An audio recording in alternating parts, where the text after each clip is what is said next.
knowledge supreme. All the aim-1 need mountain dream lore. Scuba camera haunting our show. Together we reveal the feel we bestow. Jump scares and monsters looking in the dark. Gore and more team ready to embark. Thrills and chills, we embrace them all. And what's going on, Gorehounds? Welcome to another fantastic episode of the Gore and More podcast. I am your not-so-mean, fluff-master scream, Big Johnny D, back in the saddle and happy to be here. However, I do not do the show alone, and with me as always are my beloved horror brethren. Starting off with that Dark Lord of Knowledge, that Chad Daddy, all the way down from the Chattahoochee, Mr. Chad Christmas. What's up, bitches? We have the Duke of the Dead, the Dean of the Deceased, Lord Scoop Copper, Mr. Steve Vasquez. Hello, motherfuckers. And we have that killing machine, what we like to call him, that delicious meat mountain, Mr. Bobby Baloney Amone. Good evening, fuckers. In the heart of spooky season, don't mind me. I am sharing this as we go along. Hell yeah, share away if you could, please. That would be greatly appreciated by the five of us, Brody included. So yeah, we this week are talking a very quiet film. We're talking 2024's Friday 13th, the game, the movie, aka In a Violent Nature. This is a Scuba Steve pick. Thank you, Scoobs, for throwing this on the list. Yeah. Yes. I personally really enjoy this movie, so Same. very excited to talk about it. It's going to be a weird one to talk about. It is very different than what we normally digest. Ever in a sense, yes. I mean, in a sense, yes. In a sense, yes. No. Yeah, and it's just a weird, man. It's just I don't want to call this movie. It's not weird. It's. I want to almost call this like a think piece, but it's not a think piece. No, that makes sense. It's how do you want? It's almost like a scientific experiment of. Yeah, I was thinking it's like an experimental kind of film. It's the way that it's filmed is more. I don't want to say theatrical, but I can't think of the word. It's just not filmed the way that we're used to movies being filmed. No, it's more like you're playing a video game. Exactly. And so in that sense, it's a weird watch, but a good weird, especially if all the puzzle pieces, video games. All the puzzle pieces fit for a horror movie. Perfectly. Yes. Especially if you really know the formula, right? It hits all the fucking beats. It just hits them in different fucking tempos. Yeah. And it's weird. But art house. Very art house. I don't know if I want to give it that. It is art house-ish. And shout out to everybody in the chat, Molly, Brody, Gene. I was gonna say I will give it to him just because art house movies are usually done in some sort of experimental. Okay, that's fair. I just don't like the way art house because that just has such a snobby fucking tone to it. And it's like, like. But then if you're gonna be experimental, then you're just art house. But it's like there's experimental that's not art house. I mean, that'd be grindhouse. That would just go the opposite direction. I guess, but I don't know. Just sloppy. I'll veto that, but I guess I'll deal with it. I don't know how to explain this, dude. It just it takes everything you know and Friday the 13th, the game, the movie. That's how you explain it. It really is. 100%. Which that's fine. We'll get there. We'll get there for sure. We got to get there. But first, we're gonna do what we always do, and that is talk about what we did in the past weekend or did not do. So, Mr. Vasquez, how's the pipes feeling today, brother? We're gonna see. Ooh, like the flannel, by the way, homie. Very. This is my Salem flannel from the flannel company. Yes, it's called the Salem. It's one of my favorites. It's one of my favorites. All right, here we go, ladies and gentlemen. It is now time for your.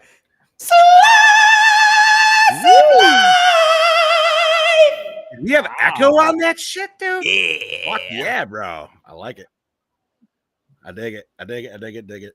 All righty. So, Chad Daddy, the reins are in your hands, brother. How was your weekend? It wasn't too bad. This past week, I did finally get the date for my MRI for my shoulder. It's not till October 29th, so I'm going to deal with some issues until then. It's not been too bad. Like, the pain hasn't really been bothering me, but I still get the numbness. Is but what it is. You got it on the table, so that's good. Yes. Yeah, so we'll see what they say there. Aside from that, like the very day that they called and scheduled that, my old employers from Brookville Equipment called asking if I was still interested in jobs. Like, we loved you. The interview went great. I'm like, well, unfortunately, I'm going to turn it down because I'm taking a job with my previous employer because they literally created a job specifically for me in mind. And I'm kind of obligated to take that because my old boss had to jump through a lot of hoops to get that to happen. So I owe it to him. Are we talking at the old? No. Before the marijuana place. The job I had before I even started this podcast. No shit, dude. Yeah. Solid, bro. And then one of my old leads when I worked there messaged me all excited. She's like, so I heard the rumors are true that you're coming back. And the rumors are coming back. Like, yeah, it's true. So she's pretty excited, and I'm really excited to be on the team with the old people again. Fuck yeah, dude. That's awesome, bud. Hell yeah, brother. My car now has a bad steering wheel location sensor. That's what's wrong with my car. It's causing a lot of issues. It's like a sensor that really relates the direction of the steerage as to where the tires have to go, if that makes any sense. We rely way too much on fucking tech, dude, for our cars at this fucking point because god damn, that was never an issue fucking 20 years ago. The price on that part alone from Rock Auto to wherever ranged from like $140 to $300. And I actually found it at Advanced Auto for $99, and I got it with like a 20% discount from something. Yeah, dude. So it cost me like $80 and change. Nice. Yeah. So I got to call and get that. It just, delivered here a few hours ago. So I got to call and get that scheduled to get that fixed. That's even more money I got to put into this car. But aside from that, spooky season started. So I kicked it off by actually watching Pumpkinhead first. I found it on Tubi. Wait. Our OG. Oh wait, no, actually, you can't watch R.L. Stein yet. That's not out yet. Never mind. Yeah, that's a dumb question. It will be the 20th or something. 18th. Yes. Yep. So I watched the OG because it's classic, and then the next day I'm like, you know what? I haven't watched the rest of the Hell House LLC movies. Yeah, so I started watching 2. It was like first thing in the morning. It was like 7:30 in the morning. I started watching. I'm like, fuck yeah, this is really good. And I messaged you guys, and John was like, well, now you got to watch 3. I'm like, it's like 9:30 in the morning. Fuck it, I'll put it on. So I watched 2 and 3 in the same day, and then I watched 4 the next day. Dude, those are all solid. And I know a lot of people shit on 2 and 3, and I'm not going to say they're nowhere near as good as the first, but together as a triple nice package, they work really fucking well, dude. I don't know if I could pick a favorite out of those 3. They all just complement each other. And 3 brings it all full circle, even. You know what it is? It's kind of like trying to pick a favorite in the Evil Dead series. It's hard. They all fit in nicely. Well, fair. I don't know, because I've watched Army of Darkness more than any of the others. I mean, I love Army of Darkness too, but see. But if I'm going for an Evil Dead, I'm going the remake. You know what? It depends on the Evil Dead vibe I'm feeling for the day. Yeah, if I'm feeling dirty, dirty Evil Dead, Scoobs, I'm 100% with you. Yeah. But if I'm feeling funny Evil Dead, it's probably going to be either Army of Darkness or maybe even the series. Honestly, first couple episodes of the series, bro, just pull me in. I got into a TikTok argument with the guy that it's some other podcast that they have, and they're talking to the co-hosts are talking to each other, and he's like, "So, what's your favorite Evil Dead?" And the other co-host gets quiet, and he's like, "You're gonna hate me." And he's like, "Don't tell me it's that bullshit remake. The remake's so bad compared to the original. The original is a classic, and it's such a good movie." And blah blah blah. And I got on there and I said, "Bro, I'm with you. The remake. I love the remake more than I do the original." I think I'm not alone. I think that's one of the only ones I can honestly say absolutely yes. Yep.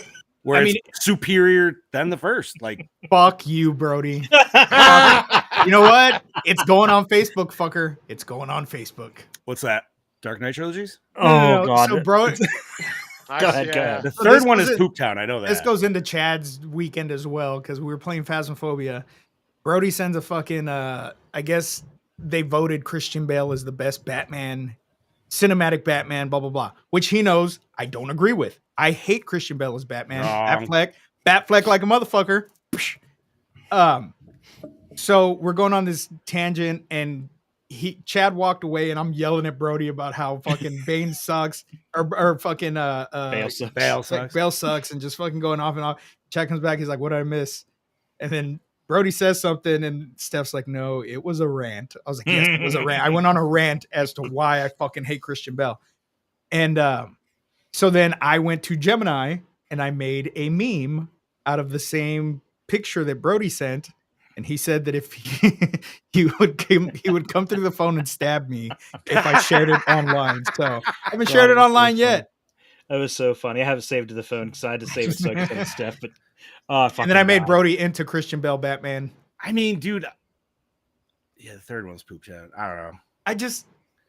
I liked the first two, but they're definitely not ones that I go back and watch in comparison to other Batman movies. I think they're shitty. But Batman's alone. Batman alone. Take the movie out of it. Christian Bale as Batman. Oh, just specifically Batman? Just specifically Terrible, Batman. Dude. If you put Christian Bale up against Ben Affleck's Batman in a fucking fist fight, Ben Affleck's Batman is easily bodying Christian Bale. Bro, any of the George Clooney's bodying fucking Bale, man. I'm not. Thank you.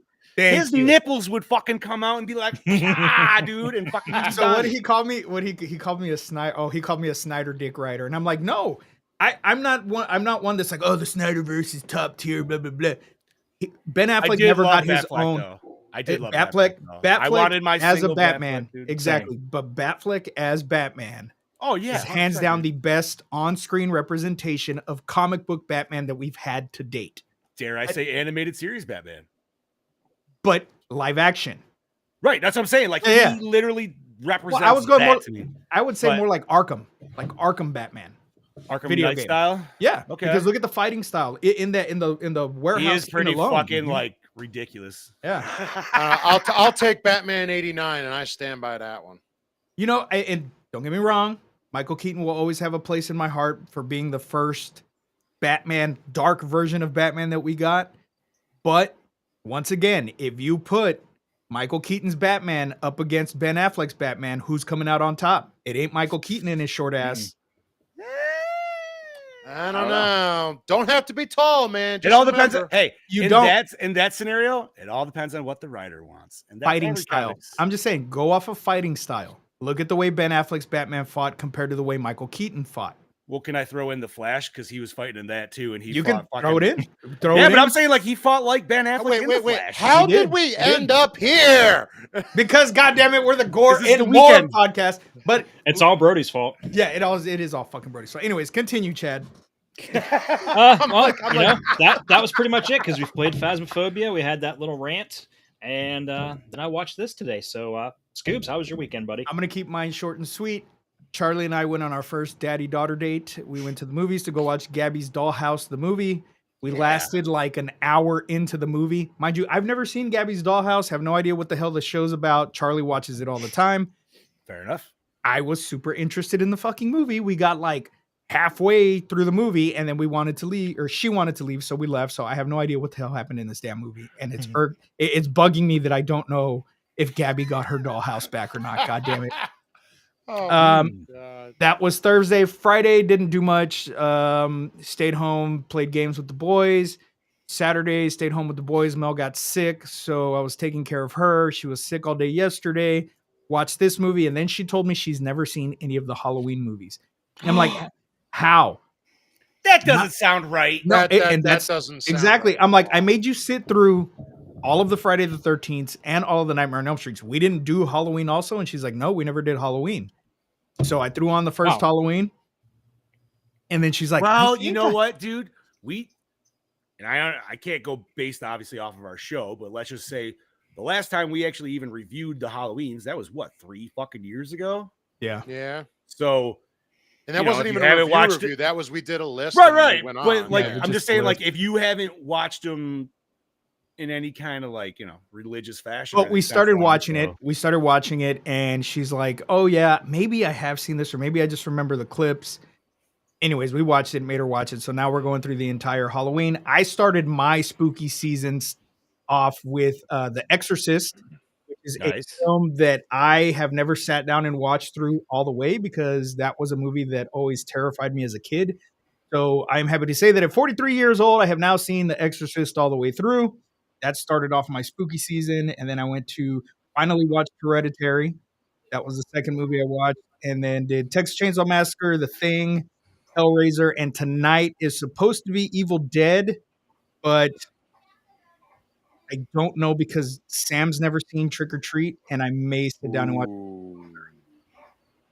even though I put on my list for later on. I think that's like mid-month for you. I thought it was. Yeah, it is. And so I don't know. I may watch it with her. But I'm excited for tomorrow because tomorrow night is Phantasm. So great movie. Bobby, that's it. Oh, and then I got to watch this, and I was like, cool. First time watch. Can't wait to talk about it. Bobby. My weekend was good. I started spooky season off with The House is October Built, one of my favorites. Fuck yeah, solid. Such a great movie. Friday night, I worked one of the haunts that I am part of, and we had a decent night Friday night. We ended at like 10:30, 11 o'clock, so it was still a decent Friday night. Saturday, chilled out, and then Rebecca and I, we went with two of our friends down to Eastern State Penitentiary. I haven't been to the penitentiary since 2018.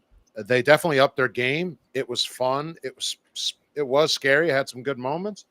I enjoyed the hell out of it, and I definitely want to go back again another spooky season. And then Sunday was chilling out, doing laundry, and then we had a birthday party to go to. We did hibachi in the backyard where they come and bring and cook it in front of you. Oh, it was so nice. Good.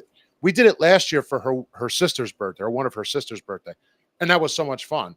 So a friend of ours decided to do the same. I mean, you can never go wrong with hibachi. It tasted phenomenal. It was so good. So we did that, and we were chilling out, came home, relaxed, and then today I worked, and I got to watch this movie, which is one of my favorites. Absolutely love it, but we'll get to that in a minute. John? Well, I wasn't here last week, so I was sick as shit. So thank you, boys, for taking over and holding it down. I'm sad I wasn't here to defend my pick last week, but that's okay. That's in the past now, so it is what it is. We tried, buddy. We tried. No, it's all right, man. It is. Listen, dude, I will fully admit, all I want to say is in defense, because I remember Chad saying he thought my 3.2 was high, but that's because I give the first one such a high regard, and I still love this one. Even following it, not as much, but that's why it dips down. Because my other one, dude, I think I gave that like a 4.5, if not higher. I think we all did. So, yeah, like pretty high. I remember for me for that much of a drop, I was just like, and it really put me into the Western thing. I started watching Outlaw Josie Wales right after. Went on a totally different. Listen, if you watch that after watching this, you'd be like, yeah, 100%. That is exactly what that all is without vampires. Just a bunch of fucking weird rednecks. So yeah, I went down to PA this weekend with my lovely wife, a bunch of friends, Molly and her husband. Thank you for saying it correctly. What? PA? PA. What? How the fuck else did you say? Pennsylvania. I'm not saying all that. Fuck that, dude. That's too long. But isn't it great that Pennsylvania? It's always just PA. Like people don't abbreviate New Jersey as NJ or New York as NY. It's literally just Pennsylvania. Yeah, I don't know. I've always just say PA just because it's just like, whatever, it's their thing. But yeah, we went down to check out Feel the Screams. I know Mr. Ramone has been there a few times. I will say I absolutely loved it. I know I've been to Ulster a few times, which is in my own home state, and I do love that. But this place, woo, god damn, dude, this place was a fucking bar and a half step up, dude, for sure, if not more. The fact that they've been going since the fact that they've been going since 93, the metal work there alone is just insane. I could talk more about the actual like structural shit there than the actual haunt. I was so fucking dude, it's insane.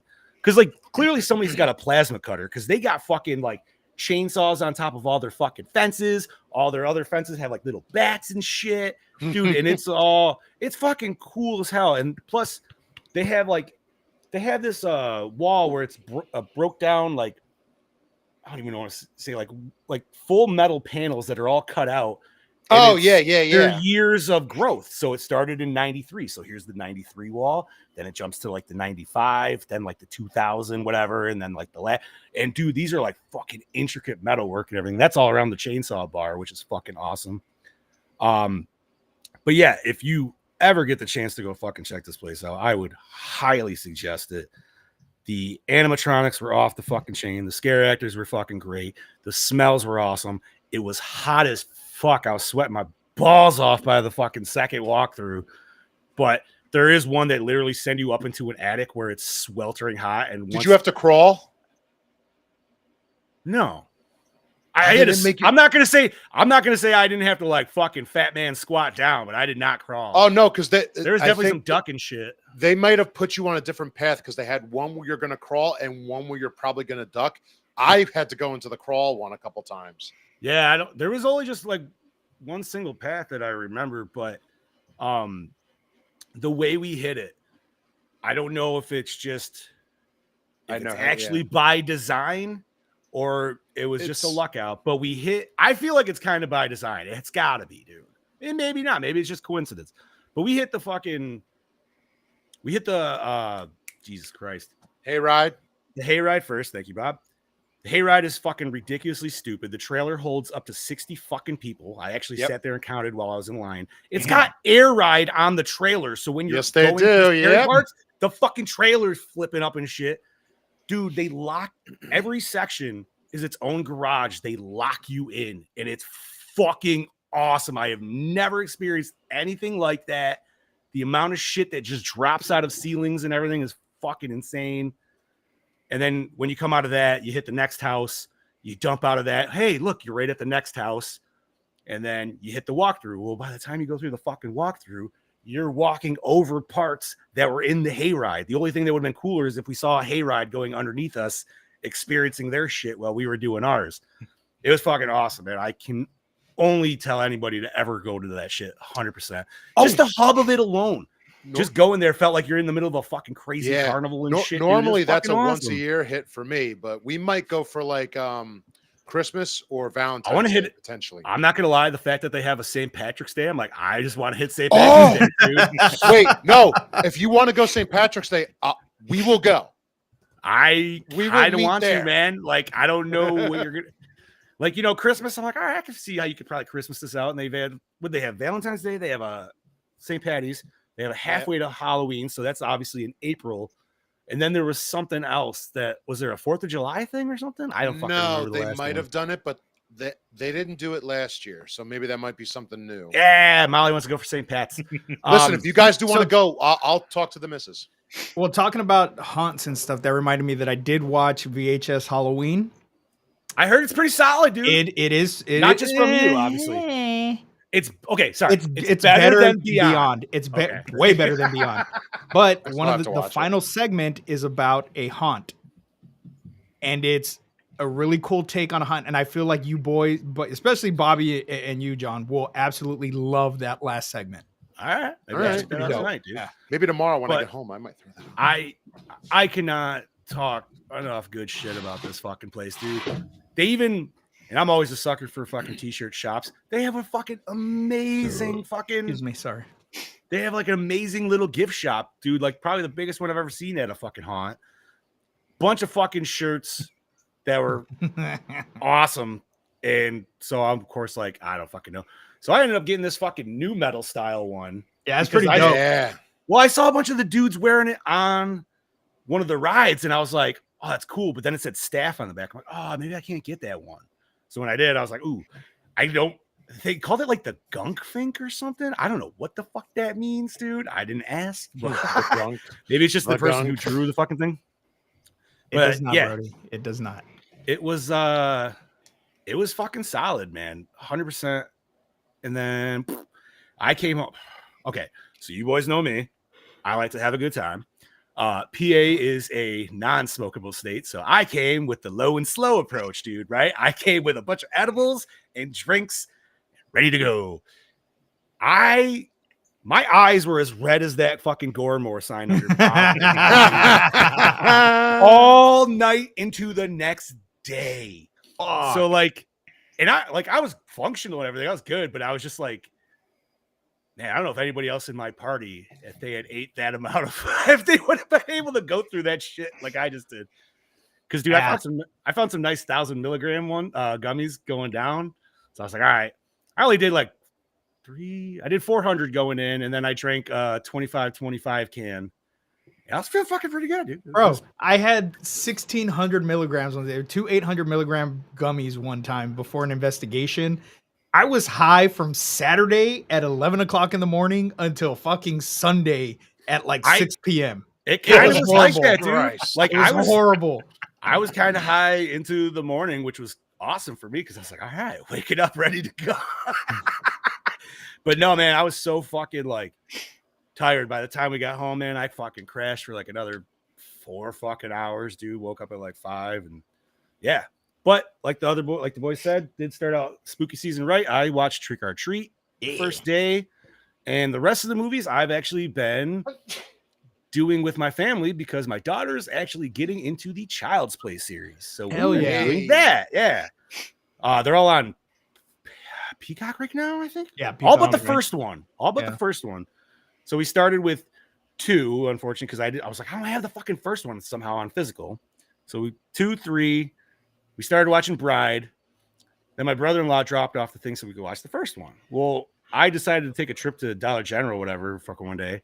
Bro, they had the first one on Blu-ray and DVD for $3. I was like, thank you. And fucking, yeah, so we finished Bride, then went back to the first one. So now we got to jump back. Oh, now I got to watch Seed. Gross. Oh, I told her we would watch it. I was like, listen, we're going through the whole thing. We'll do it once. Seed is you have to watch Seed once and be like, no, I don't have to see that again. I've already watched it once. I don't really have to watch it again, but she's never seen it. So it's like, all right, it's only fair. But she's liking it. And I love that she's loving it, dude. Like it. But I told her, I'm like, we got to go back and watch the first one. You can't not watch the first one. Because she's like, he's not really as funny in this one. I'm like, because he wasn't supposed to be. He's supposed to be scary. Yeah. I'm like, he has funny lines, but he's not, supposed to be inherently funny, like by the third or even fucking Bride of Chucky, which is absolutely ridiculous. But somehow I still have a very guilty love for that movie, dude. For Bride? For Bride of Chucky. Oh, dude, yeah. Listen, I know it's trash. Yeah. But I'm also trash, so I don't care. Yeah, that's fun trash. That's one of those so bad it's good. Yeah, I love it. It's a comfy spot for me, or I'm just like, But Seed, no, thank you. Seed's awful. Seed is gross. Awful. Yeah, Seed could die. And the place where I got my gummies and everything, that was also kind of a cool little start to the weekend. Never checked it out before. It's on Native American land. So I was like, I just don't know what they have. But I was like, fuck it. They got stronger shit than my state shit can have. Let me go see what they got. Bro, they were all Halloweened out. They had a bunch of fucking animatronics and everything all over it. I go in there. They're blasting Freddy versus Jason. I'm like, bro, I just found my new fucking people, man. I made 2 friends out there. There was a dude out there. I come back. I was like, yo, man, all those people are super nice. I think I made a couple friends. My wife's like, of course you fucking did, dude. You can't go anywhere without making a friend. I was like, I know. But no, it was a solid fucking weekend. Came back, did all that shit. Watched this movie last night, and I'm fucking ready to talk about it. So let's do that right now. And that is 2024's In a Violent Nature. This, once again, is a Scuba Steve pick. Thank you, brother. Yes. And I'm going to give it away to you. All right. Woo. Give me a second. Oh, he's putting the rain on. I can't hear you. Hold on. Can't hear you.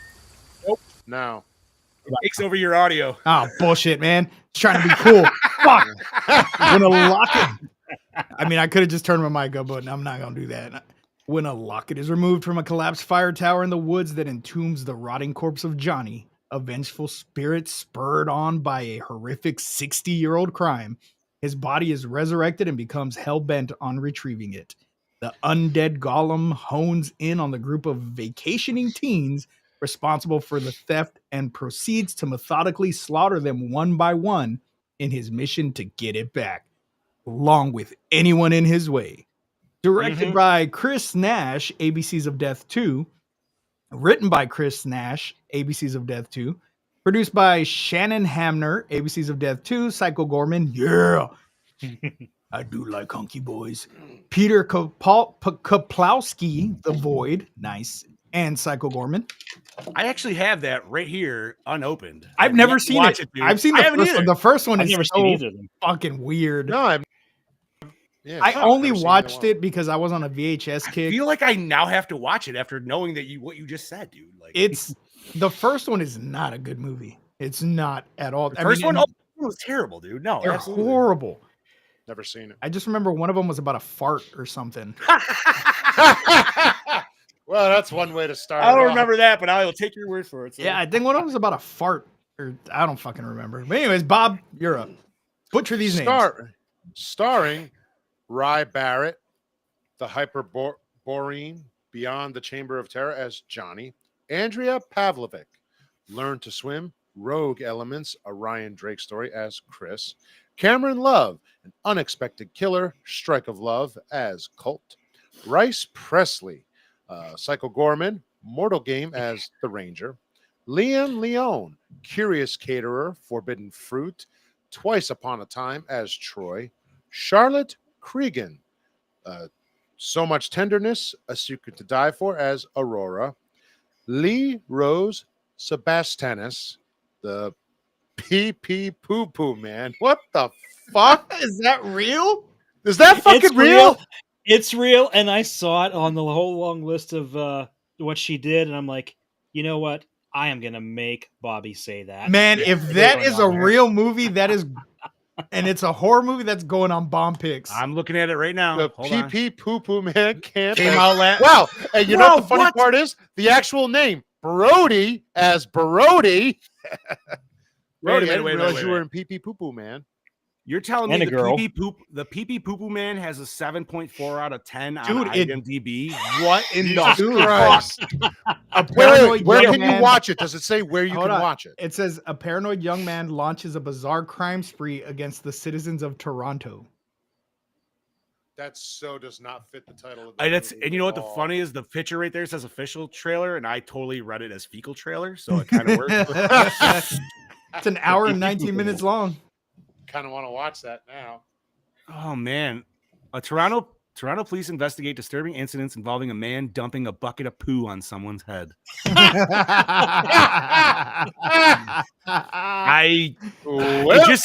It doesn't even say like what the category is under Google. It just says movie. Just movie. There's nothing. They couldn't think of anything, so they're just like, we're gonna deal with that. It just says movie. It just says movie. It doesn't even know. Oh, All right. shit. All right. Wow. We all learned something today, didn't we? Yes. We. Next time on Gore and More, come learn with PP us. Poo Poo Man. Sam Ralston, Carbon Copy, Mood as Aaron. Alexander Oliver, Cup of Cheer, Womb Envy. I kind of want to know what that's about, as Evan. Timothy Paul McCarthy, Psycho Gorman, Beyond the Chamber of Terror as Chuck, and Lauren Marie Taylor, Friday the 13th, Part 2, Loving as the Woman. Total body count of 8. Ocho going on. Chad. Yes. Music by nobody, because there was no fucking music in the movie whatsoever aside from the songs that played here and there. Let's say whatever that one song was that was coming out of the dude's fucking Walkman. I think that's like literally the only one you could I think there was two. There was 2 or 3 songs. Yeah, I hated that song he was listening to. It just sounded like some really shitty 90s new wave kind of crap that That's I hate. exactly what that dude would listen to, though. Exactly. Bro. That's why I hate it, because I could yeah. not stand the sound of that guy's voice. He just sounded like he was because I feel like he's not the only one. just the sound of his voice. He just sounded like he was like really stuffed up and had like a real bad cold or something. Just the way he pronounced things sounded really weird. Anyway, cinematography by Pierce Dirks, Biocop VHS 94, edited by Alex Jacobs VHS 99, VHS 85. Effects and makeup by Mike Hamilton, Psycho Gorman, Deathstalker. Distributed by IFC Films / Shudder. Runtime of 94 minutes. Rated TV MA. Budget more or less. I had to do some research. I couldn't find anything. I had to ask GPT. Really? To find a budget, and they couldn't even find an exact amount. They said what they're reading, it comes to about $500,000, and it grossed $4.6 million. So it was quite successful. Yeah, and we're getting a sequel. Yes, Which, we are. Yeah, I'm confused, but also intrigued. But Johnny didn't go back to sleep. No, I know, but I'm more confused on like, is it going to be the same? I don't. They're going to have to change it. I don't think style, it'll be the or is same it going to style. be just a straight like movie at that point. I feel like it will probably start in the same style, but then it'll. So switch here's what to a I want. movie. I don't even want a sequel. You've already told me 2 prequels in this entire fucking movie. I want to see that shit. Give me that. And maybe that's what we'll get. Who knows? Well, because this starts off. This is the 3rd movie. Yeah. This is exactly. Yep. This starts off, and I'm watching it, and I'm like, "What the hell is going on?" Because it's just like one frame, and then the camera eventually moves, and you see somebody coming up the ground. And it turns out that this is literally a sequel to a movie that hasn't even been filmed. It has a story that hasn't been told. Like shit has happened, which is right really in the middle of this. fucking cool. Like this is like we said, Friday the 13th. That's what this is. The story of Johnny is very similar to the story of Jason, except instead of being drowned in a lake, he fell from a fire tower. He was bullied. Same shit as Jason. They buried him. He came back for vengeance. They buried him. Can I say, actually, I think they do one little thing a little. I know this is going to be sacrilegious. I love our Jason. I think they do one thing a little bit actually better. I like that they keep his child mind. Yeah. And they do that with Jason a little bit. We know with his mom. But in this, dude, as soon as he sees a toy, he's a fucking kid again, dude. Toy car, I love that. Yeah. And love it. we do get the dead parent aspect also because the dad died. Johnny's dad was killed as well instead of the mom. So very Friday the 13th. I absolutely fucking loved this movie. Like I said, I bought it back at the beginning of the year when I was buying all of the Blu-rays that for the movies we were watching. Hell yeah. And I had to put it aside because of course we switched it out for Leprechaun, which no big deal. And I never opened it. Did not open it, did not watch it beforehand because I wanted to watch it for the show fresh. And holy shit, man. I did not know what to expect. I did not know whether or not I was going to like this movie because it is kind of slow. I did see people say that they hated it because it was very slow and this and that. And see, really... I would absolutely disagree with anybody saying this is slow because the kills start very early. They do. I think it's... They do, okay, yeah. I feel like I can... I loved it, just like you guys did. I feel like I can understand why they would say it, though, if it's coming from somebody who is not a specific horror slasher fan. Yeah. If you don't care for slasher movies, definitely. this is not your fucking bag. It's not gonna be your bag, right? Like this, it won't. Fits mostly Jason, but this fits a lot of slasher beats we all know and love, and that's why this movie fucking works. I remember I saw this opening night on May 31st, and it was one. Well, there's been several movies over the past few years where I couldn't take my eyes off the screen. This was one of them. It was like I couldn't remove my eyes from the screen because visually, it was beautiful, but I was so waiting every moment for his next movie. Well, not only that, but no matter what it was, I was just waiting for everything. Not only that, but any kind of nugget of information coming at you, you're just grasping at because you're not getting anything, right? Yeah, you're not getting anything. So anything that comes in, you're like, oh shit, what do we got fucking here? You're getting that behind the view of him walking in the woods because as soon as we don't even see who takes the damn necklace. We don't see it's the guys at the beginning. No, I know that. I know, but I'm saying from the watcher's perspective. Yeah. We don't know. All we hear is people talking. The necklace is grabbed, and then Johnny comes out the ground, and then we're following him. Anybody by the name of Aaron that's spelled that way, by the way, I apologize to you from your parents. Because your parents hated you. Yeah, for sure. I just had to throw that out there. But even when he comes out the ground, he's very Jason. He's in a flannel shirt. He's a big boy. He's a big boy. And, he's a chunky boy. What I was surprised on is that we actually get to see his face. They did not shy away from showing us what he looked like. And I absolutely loved that first close-up shot that we get of his face. Yeah, he's playing with the car, or he's playing with the car. No. When he's playing with the car, because that's the first real good look that we get at his face. Yes, because everything else is kind of like blurred and just skewed, like off camera and stuff.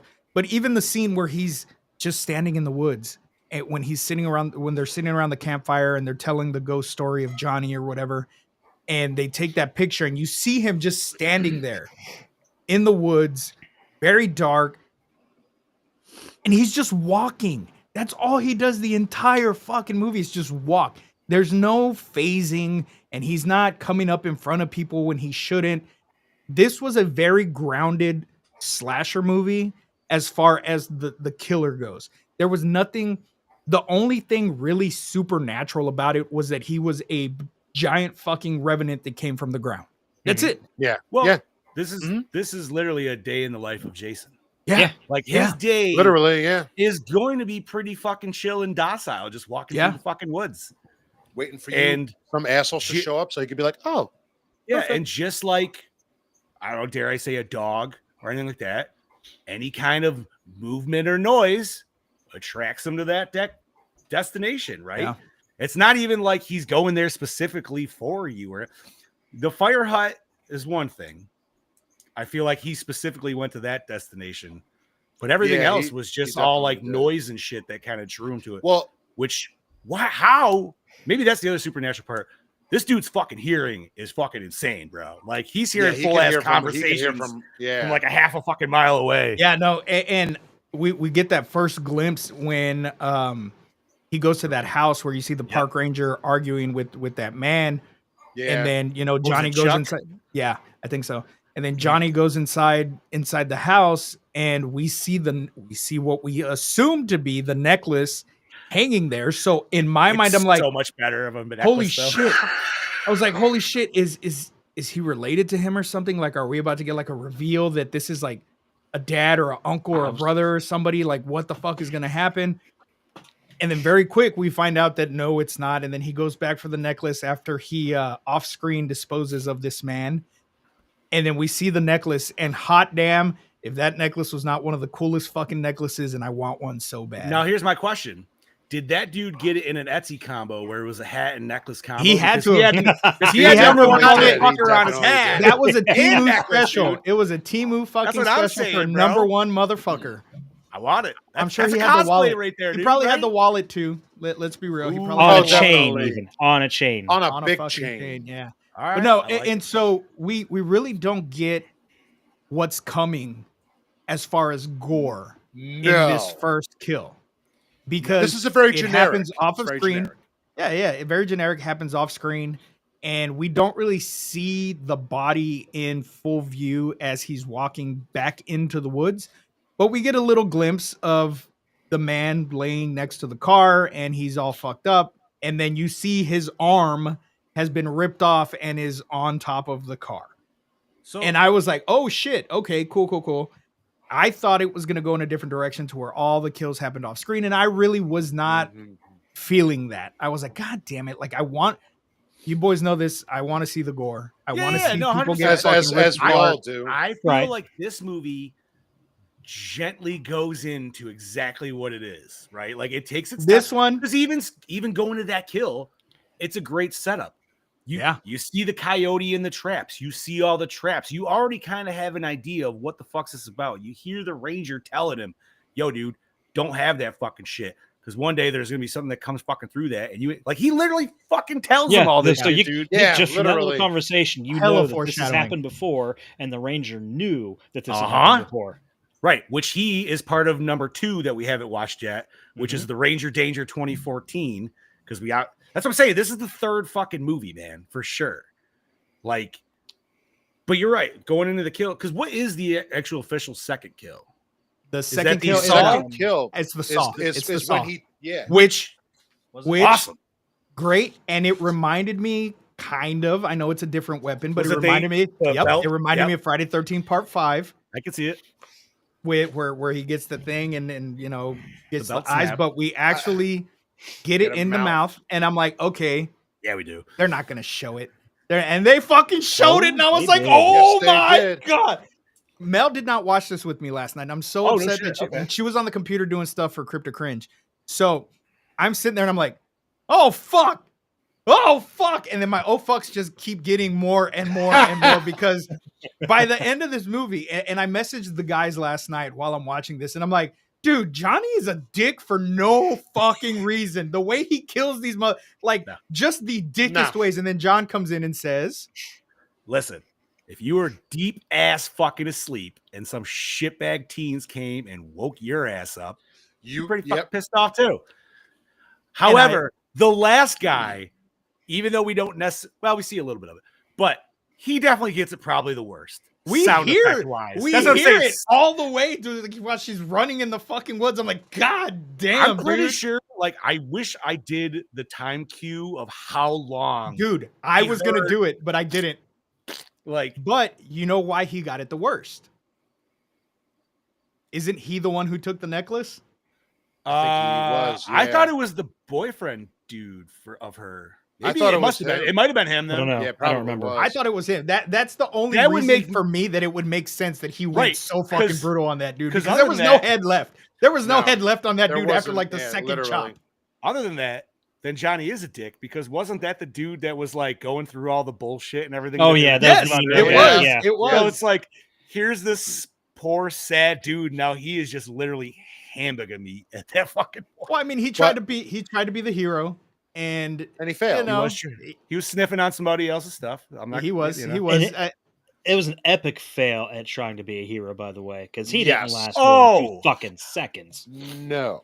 Well, This- anybody that tried to be the hero in this movie did not last that long because Nope. look at the friend when the dude gets chopped in the leg, the boyfriend gets chopped in the leg, and then the other dude, which was really cool. I thought that was a really cool fucking scene when The top down. no, when fucking Johnny puts the wood or the piece of wood against the fucking horn. Yeah, that's what I'm talking He about. walks around the entire Oh, fuck. fucking house, and I'm like, That was why awesome. I had to turn my volume down for that, by the way. Yeah, it's fucking loud as shit. He walks around the entire house, and what was really cool was you see the second guy sitting in the window Yep, like watching him fucking walk by like, what the fuck? I thought that was cool because normally in a slasher, you don't see that shit. No, You you don't- don't see you the don't. dude in the window. Yeah. You would see him go by and like, oh, shit. Yeah, Yeah. exactly. Yeah. So we get it from the other perspective, and that I think that's what I love so much about this movie is that it is all from Johnny's perspective, for the Now, most part. For the I most will- we part. also The Yeah, only had, part that scene. wasn't the only That's part good. that wasn't really fully his perspective was the Campfire. part that you the Friday the 13th Part 2 campfire scene. yeah. Yep. But I forgive like that it though. changed that Yeah. a little bit. Like Yeah. then it goes right But back. but we needed that. I feel like we Yes. needed that little bit You need to your at lore. least get some character development from the group that he's about to Okay, fucking I'll give you that slaughter. too. Yeah, You know what I mean? Because had it just been from Johnny's perspective the whole time, I don't think we would have had any kind of. And granted, not that we were meant to build a connection with these people, but No, these are fucking. The- These are they're for the slaughter. these are yeah, those it's asshole lambs to the people. slaughter, exactly.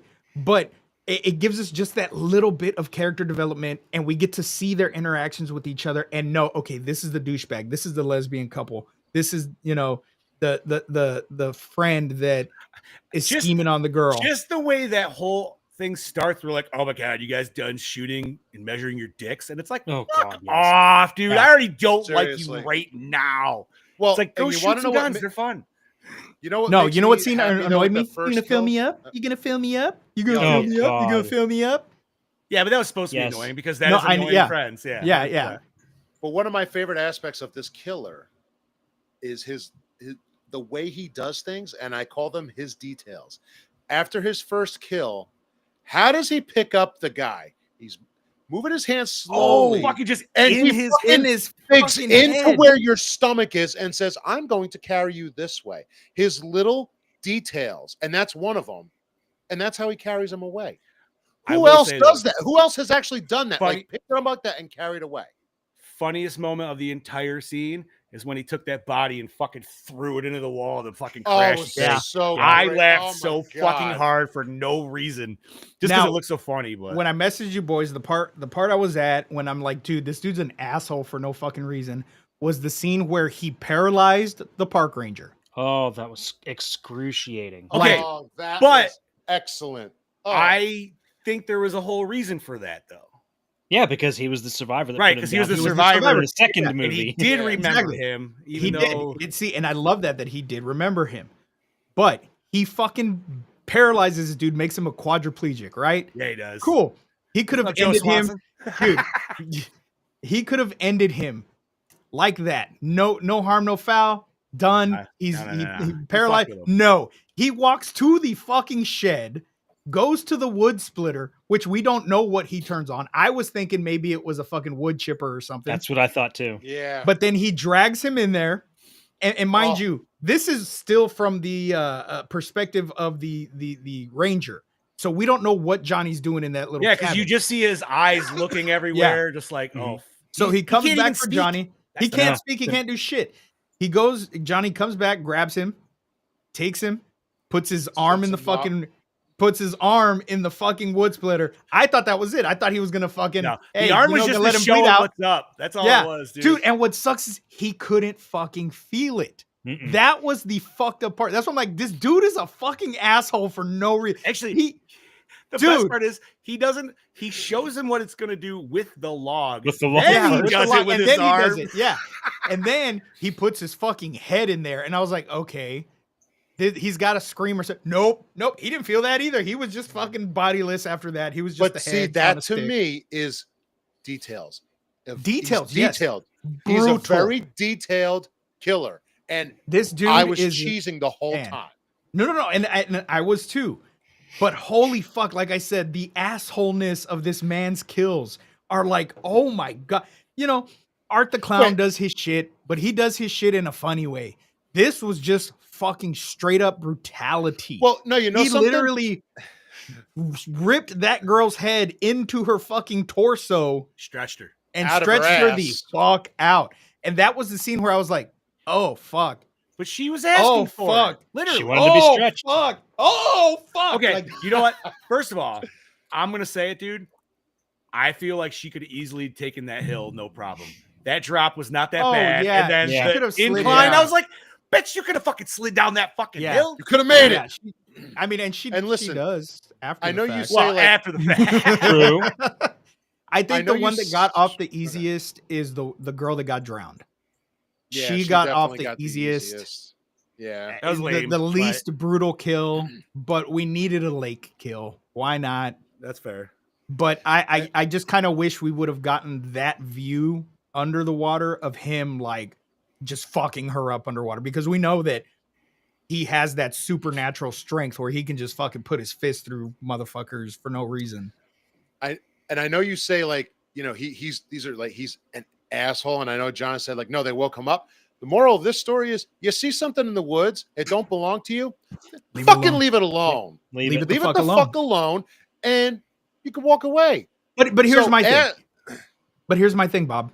Here, and I get it. If we did it this way, we wouldn't have had a fucking movie. But That's if true. you know, as the park ranger, because we have to assume that the park ranger was the one that buried him. Yeah, he said he was. Okay, so why leave the necklace out where anybody could fucking walk up and take it? Why not bury it with Johnny? If it was such an important, if it was so important to him, why not bury it with the body? We don't know how the second movie ended. We don't. Or the first movie. I mean, we know how the first movie ended. Johnny died. I'm willing to bet it has to be that way, and I guarantee you we might find that out. First movie is the massacre of the people at that mill. Fire station. Or at the mill. Yeah. At the mill. The second movie is Ranger Danger, which is a few years after the fact. And then this is supposedly that's how I take it. Unless there could have been more though. We don't know. There easily could have been, but we definitely heard those two stated stories, events for sure. So I would have to say the first one is like, origin, right, dude? He gets killed, comes back, he murders those loggers. One of those loggers is the dad of the ranger who is the survivor.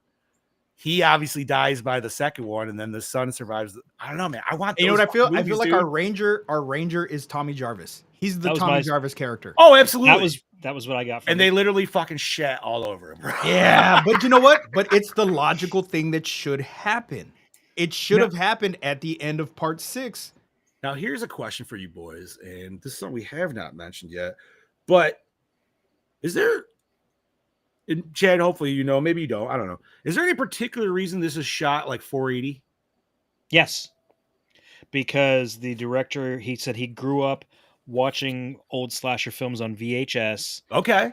And he considers this the slasher aspect ratio. I was kind of hoping you were going to say something like that, because I feel like I've never noticed it watching it until last night, and I was like, this motherfucker's in 480p. What the fuck? Like, obviously not like Oh, you know, shit, Simon actual, Phoenix actual, is but- back. Hasn't been on the show in a while. How's it What's going, up, Simon? Hey, How you what's doing, up? homie? He says, yeah, he's got hello. worms for brains. It's like a baby playing with spaghetti. True, it is. It is, and we get to see that in that really. And I say it's a cool scene because car. we get to see him Yeah, no, I love it. sit down and just play with that little toy car. So we know that mentally he is still essentially a child. He's still very, great. And it's like Jason. We know Jason's got that childlike brain. Can we also Supposedly. say whoever the friend was that threw the keys in the woods? Fuck that douchebag, dude. Oh, yeah, Even That is That was such a boyfriend. dickhead That was the asshole right douchebag there. boyfriend. even The yeah. in douchebag a boyfriend. non-serial killer fucking movie, if this was just like, hey, we're at camp and you get mad, why the fuck you throwing the keys out in the woods? You Yeah, asshole? it was- Like, it what was- the fuck? Yeah, that was really fucked up. But But going back to that one scene you're talking about where he set the trap with the horn, what I wanted to bring up is after they knock him down, I liked how that mode goes into a top view style, yes, like Contra Mhm. or some shit. And he fucking takes that motherfucker out with the axe. All you do is you hear it, you hear the other dude screaming. You're like, what the fuck's happened? Then he gets up and you're like, oh, dude, he fucking straight up domed that motherfucker. and I thought it was going to be in the back. I thought it was going too. to be a back Yep. hit, and then we see that it's right in the fucking dome, and I was like, oh fuck, That was and then beautiful on and the then, pitch. that and then we head get one of smash, bro. dude, we With the get one of rock. the Oh my coolest God. fucking head smashes ever in any fucking film, and It's he just- flawless, dude. dude. It's Like, you- fucking amazing. There's And a hot it's- second where I'm like, did they just really smush that fucking dude's Yeah, head? dude. Like, holy Because shit. I went back and I looked and I'm like, I'm gonna see if I could see the CGI in this shit because there's or no if you could see the fucking cut, way. right? Like if you And could see the I little couldn't, snip or I something. couldn't fucking see it, dude. It was Yeah. done so fucking good, and they had to have used CGI for some of this shit. That's fine. I couldn't tell. Not everything was a practical effect, and I know that, but I could not point out the fucking CGI in this movie, and that's what we fucking need for these fucking kinds I'm of gonna films. see if I can pull that up anywhere. Then I have to. Dude, it was so, all dude. practical. This movie was so fucking good. The only gripe that I have about this movie is Ending. the last 10 minutes. I'll give you Yes. that. I will gladly give you Absolutely. that, dude. That I think and conversation just went on way too fucking long. And granted, like I said, I get it. It's different. This is the scene. Expectations. Exactly. This is the scene at the end when they're driving, and I'm going back to Friday the 13th. This is last the jump end, scare. the this last is jump the scare, all of fucking- that. But this is before that, and we don't get that final jump scare, which is fine. That's cool because we know that at least the final girl survived. So whether she's going to be in the sequel or not, I don't know. Whether Johnny will ever catch up to her, who knows? We'll see when the sequel does Well, come that's the out. other thing too, right? Because Oh yes, Gene, way better than Deadly Friend. 100% better than Deadly Oh Friend. yeah. Wait, what was Deadly Friend? Deadly Friend Basketball. was the basketball to Oh, the lady yeah, from, but the that woman from the train. Scene specifically is awesome. Yeah, No, and that's I'm glad he didn't catch up with her because he doesn't have that kind of teleportation powers. And shit. exactly. This dude walks at like 2 miles an hour max. Now, But we don't know how far she walked in the opposite direction, though. We don't, because because But She they were almost- driving for a long time. But here's the thing. when she was running in the woods, we get that scene where she's running and running and running and running. We hear her. We don't hear the chopping anymore. She gets far away, or what we think. But you start hearing the chopping again. So Yeah, she I was was wondering, like, was definitely she running running in in circles. circles? She was running in circles. She finally made it out. Cool. She hurt So- herself as per usual. With a huge fucking stick too. I could understand like a twig stabbing you through. Which the fucking- honestly, I don't know if she should have hurt herself because I feel like Final Girl usually still gets hurt by the killer, but still is able to. You know what I mean? Yeah, Kinda yeah, I was expecting it to be a bear trap. or That would make something. sense. Yeah, That would that's make more something, sense. But I mean, that big stick. I mean, that dude, and that was a log. That was a little log. Dude, that was in shit her would have been fucking right ankle. through her fucking Yeah, hole. yeah. Like, you ain't walking on that bitch. But the only thing that annoyed me was that conversation between them was just so long. And like I said, I get it. This is the shit we don't see, and that's what this whole movie is. This whole movie Supposed is to the be, shit right. we don't see. But I wish there would have been a payoff because it even down when they 5 stopped, minutes. yes, but even when At they least. stopped and when she realized that she passed out because she's bleeding, she stops. Which, the thank truck. God, because Yeah, I'm yeah. serious. Jen and I were bitching at the screen the whole time. We're like, fucking tie your leg off. Yeah, yeah. What the fuck? So of Use course, your overshirt, bitch. You got to. Fucking so of tie course, that in shit up. any other horror movie, what's gonna happen? They're gonna stop. The killer's gonna be there, gonna Yep. kill the ride, possibly kill the girl. Or ladies in on it somehow. Yeah. Right. Or that. Yeah. Texas Chainsaw Massacre style. Yes. The mom never died. This is the mom. What? Yeah. Whoa. Johnny's mom's still alive. Right. But that doesn't happen. But we do get that scene. And for me, I don't know why it was so unnerving where she's just staring off into at the woods. And you're I'm sitting waiting. there, You're bro, and I'm sitting there and I'm like, Yep. is he out there? Like I'm looking, like I'm squinting at my big ass 75-inch TV. Like, is he there? Can I fucking see him standing there? Like, is he looking? And nothing. That is exactly why they did that for as long as they did, to just make you like just expect that last jump of some kind. Yeah. And they don't give it to you. But he's a very grounded. He's a very grounded. No, based on already, I've read 2 articles. Based on those 2 articles and what a lot is saying, there's not 1 ounce of CGI here. Really? Not only that, the director has That head smash had to be. No. Listen, the director has a background in special effects before he did this. So I'm willing to bet that man had to have somehow perfected it. This is his movie. It's minimalistic. I could see him perfecting it. So I mean, I'm gonna go with there's no CGI. I mean, and if there's not, fucking bravo, man. And I because every article right now that says all practical effects, which you can tell. I just nothing feel like here says anything about CGI. Not. I mean, unless they made like a dummy body. They did. And did like a perfect fucking sculpt, which I mean, people do all the time. And then that head had to have been filled with I'm just saying, like, wherever they snipped that though is great, because even usually you could still always tell that one like half of a fucking millisecond off. You're every actor, I'm sure Chad has it, but what I was just reading, every actor had a life cast done. So for whatever their kill was, they did have a life cast. That's fucking brutal, dude. That dude, makes there's no way even more. There's no way I would not want to try to steal my own life cast. Yeah, fuck yeah. I want the mutilated version. I wouldn't want my life cast ending up in some fucking pawn shop in Australia. Yeah. I want that still. But going back to that last scene, like I was sitting here listening to her long drawn out story about her brother being a park ranger and getting mauled by a bear. And if you notice, she said it happened 10 years ago. Uh-huh. What else happened 10 years ago? Ranger Danger. Exactly. And I don't think he was really mauled by a bear. I think that's the story they told him and told the family. And he was actually one of Johnny's victims that got away. And you know what? It makes sense. You know why? Did you see that fucking huge scar he had on his fucking face? Yeah. And I mean, we never see him with his shirt off, so we don't know like if he has any scars on his back, but he did definitely have that fucking scar on his fucking face. I took it exactly like that too, Chad. Like it was just more of she was literally talking about him or her experiences, because she even said like, yeah, there's other things in that woods, blah blah. And she said I've seen people come out looking a lot worse. Right. So it's almost like, does she know about Johnny or not? Well, I think everybody in that area has to know about Johnny. Everybody right. It's like that's the super. It's Crystal Lake. Yeah. That's literally, this is the story that broke that town, so everybody knows. But as elongated as the ending was, though, actually, I wish I did like it. I just wish it was a scout shorter, I think. Mm-hmm. But other than that, man, it does what it's intended to do, right? And it just ends on a very and I'm glad that it goes back to the gas can, right? So it doesn't just end on their conversation. It ends where you're just like, oh shit, he went fucking back to bed. So or did he wake up? Well, Brody, I would like to assume he did. Brody said that he see the locket hanging on. You see the locket hanging, so why wouldn't he? Oh, it's hanging back at the it's fort? Hanging back at where he was. Okay. So, I just remember it was off the gas can, so. But which can we speak? Gas can and bear trap, so definitely Friday 13th, the game. Yeah. Yeah, definitely. Right. Yep. 100%. Yeah, that was definitely heavily influenced here. Absolutely fucking loved it. Hell yeah, go ship Gene. What's up?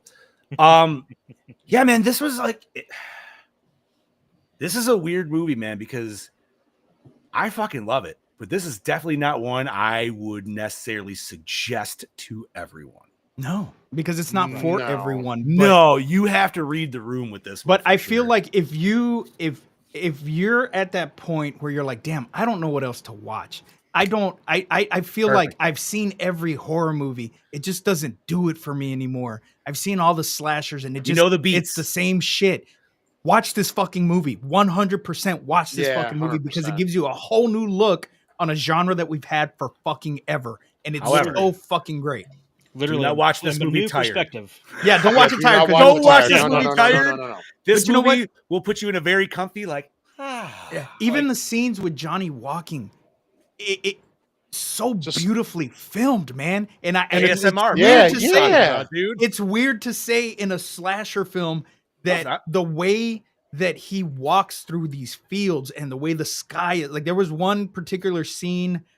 I don't remember if he's just doing the gladiator thing, just touching all the fucking yes, but it was the way that the sky looked as he was walking. It was like sunset. Oh yeah, like the tangerine sky, dude. It was fucking beautiful. I'm like, wow. I never thought I would say that's a beautiful fucking skyline in a fucking horror movie.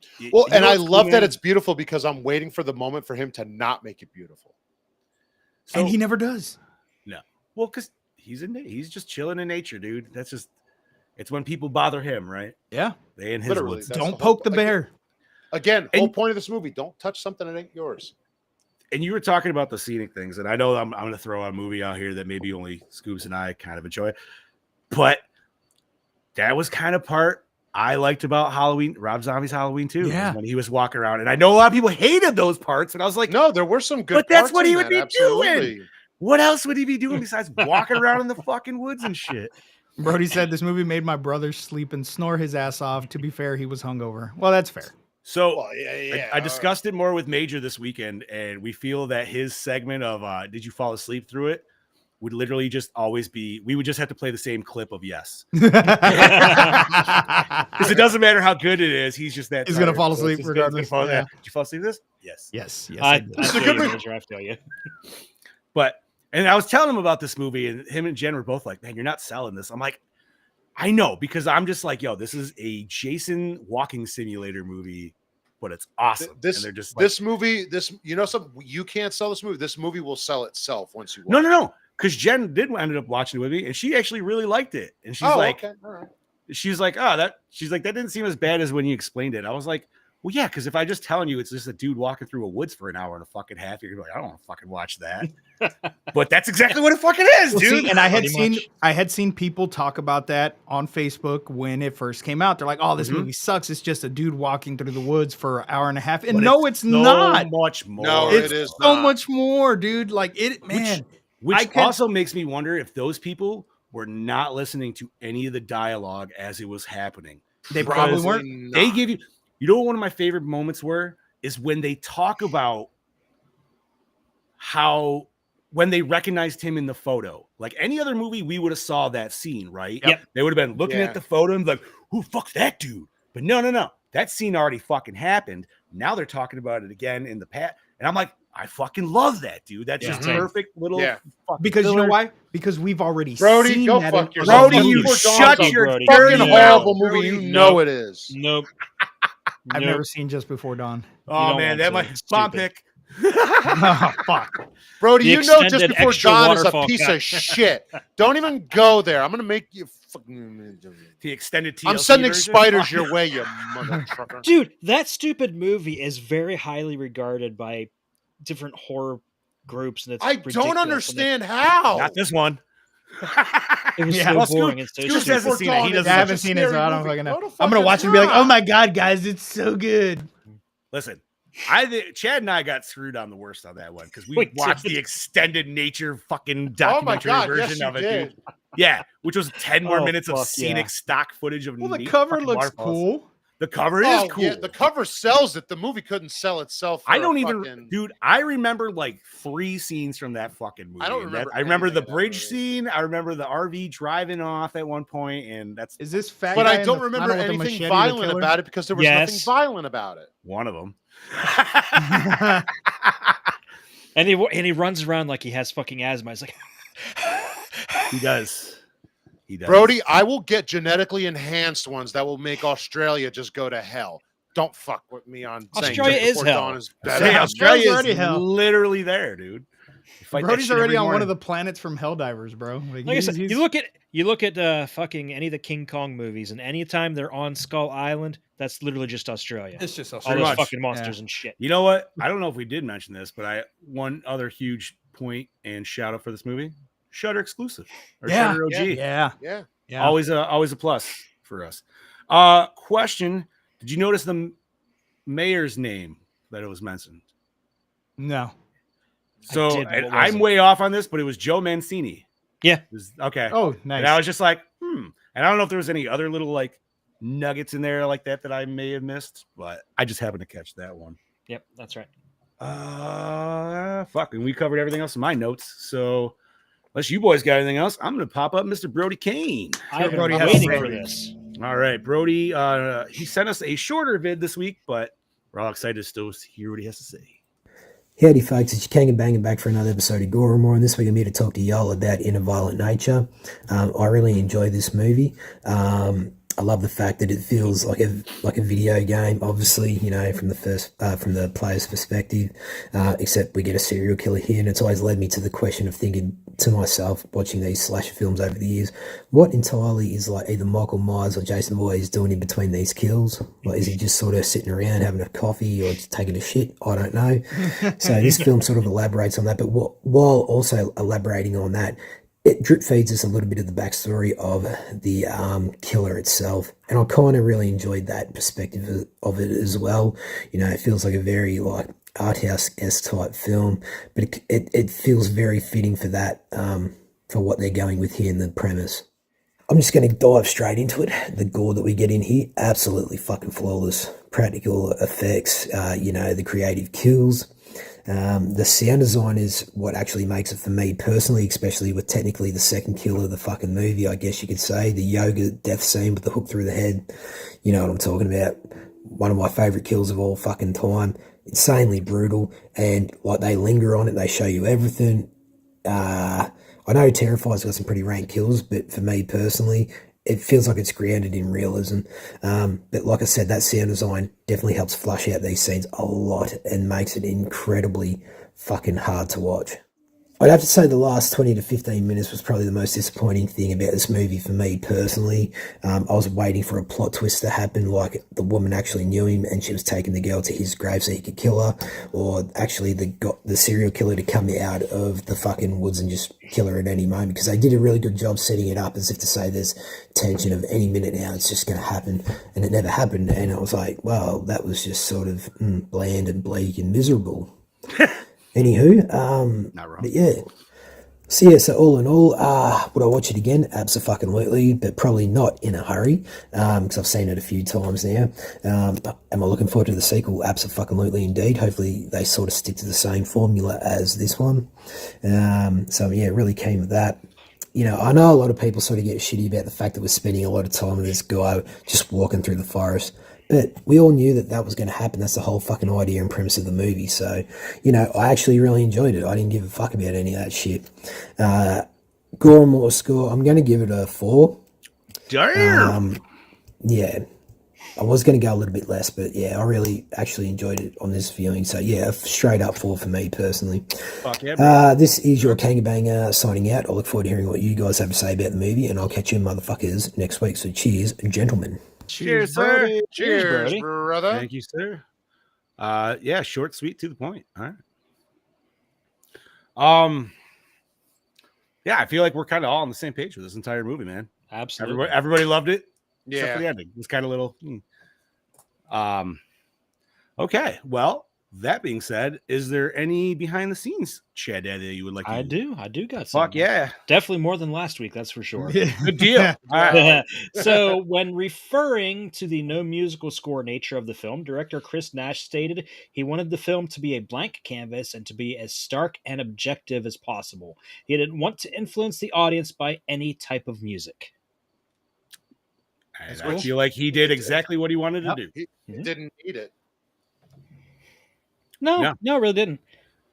You got the dialect from the people, so you already kind of had your feelings on them, and you absorbed all the stories from everybody else. So, dude, I had the same attachment to these people as I did basically anybody in the more recent Texas Chainsaw. That's fair. Mm. Oh, 22? Yeah. You know, I feel like the only character I really liked out of that one was Richter. And Richter probably got it the worst. Yeah, poor guy. He was the shop guy. Remember, Yeah, he got fucking turned to hamburger meat. Remember, he got his neck fucking on the window, and then his knee got fucking smashed backwards. Yeah. And then he fucking, Yep. Yeah. He was I probably remember. my favorite of them. Yeah. He was pretty cool. In a 2024 interview with Points of Reviews, Chris Nash spoke about the reason for doing a substantial reshoot. He said they reshot 70% of the film. That number fluctuates depending on the mood, but it's about 70%. They did 4 weeks of shooting in a completely different location with a different lead actor who succumbed to a medical problem a week and a half into the production. They had to replace their Monster Man actor, since he's in the costume the entire film, thought that they could just find somebody the same size, same build roughly, and they could get away with making the change.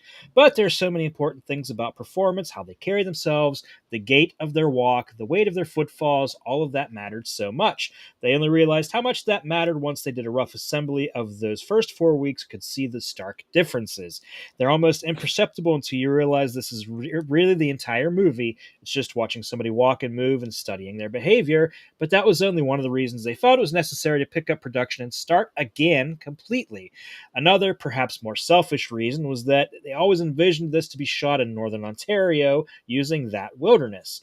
That's where the director's from. That's where they were initially shooting, but it didn't have the same feeling. The trees didn't feel the same. Everything felt different and too uncanny from what he wanted. So having the opportunity to reshoot, he was adamant about producing partners that they would love to return to his hometown and call in every favor he could from every friend and family member. He said it's not like we had the same budget to work with to get it all done. Luckily, a lot of our crew stuck with us. A lot of our actors stuck with us. We managed to pull it all together. There's one shot from the original film. It's a 5 or 6 second shot that was included, and it's by far the most expensive shot of the film. Really? Yeah. Does it say what it is? No, not here. It doesn't. So I'm not gonna lie, man. Like, that means that first dude, like, his heart was in it, right? The second dude was there for the paycheck, and that sucks, man. Because you want, like, I would kill for a. I'm sure Bob feels. I would kill for a fucking opportunity to be in a role like this, dude. That's perfect for me, man. I don't have to do much except for just fucking sludge around myself like normal and fucking try to pretend to kill it. Like, fuck, let's go. Hell yeah. But I was thinking about that though, like the dude, whoever's making the sound effects after this, like when they're watching just him walk through the woods, like what are they doing? What do they make? You know what I mean?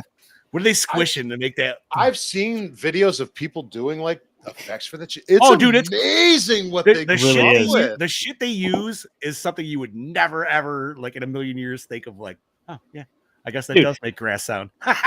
Dude, it's like the freaking laser sounds for Star Wars. You know how they did that? Wasn't the? No. It's just a freaking steel cable that's like really taut, and they just hit it with wrenches. Oh, no shit. That's how they got the sound. Yeah, awesome. I love that shit, dude.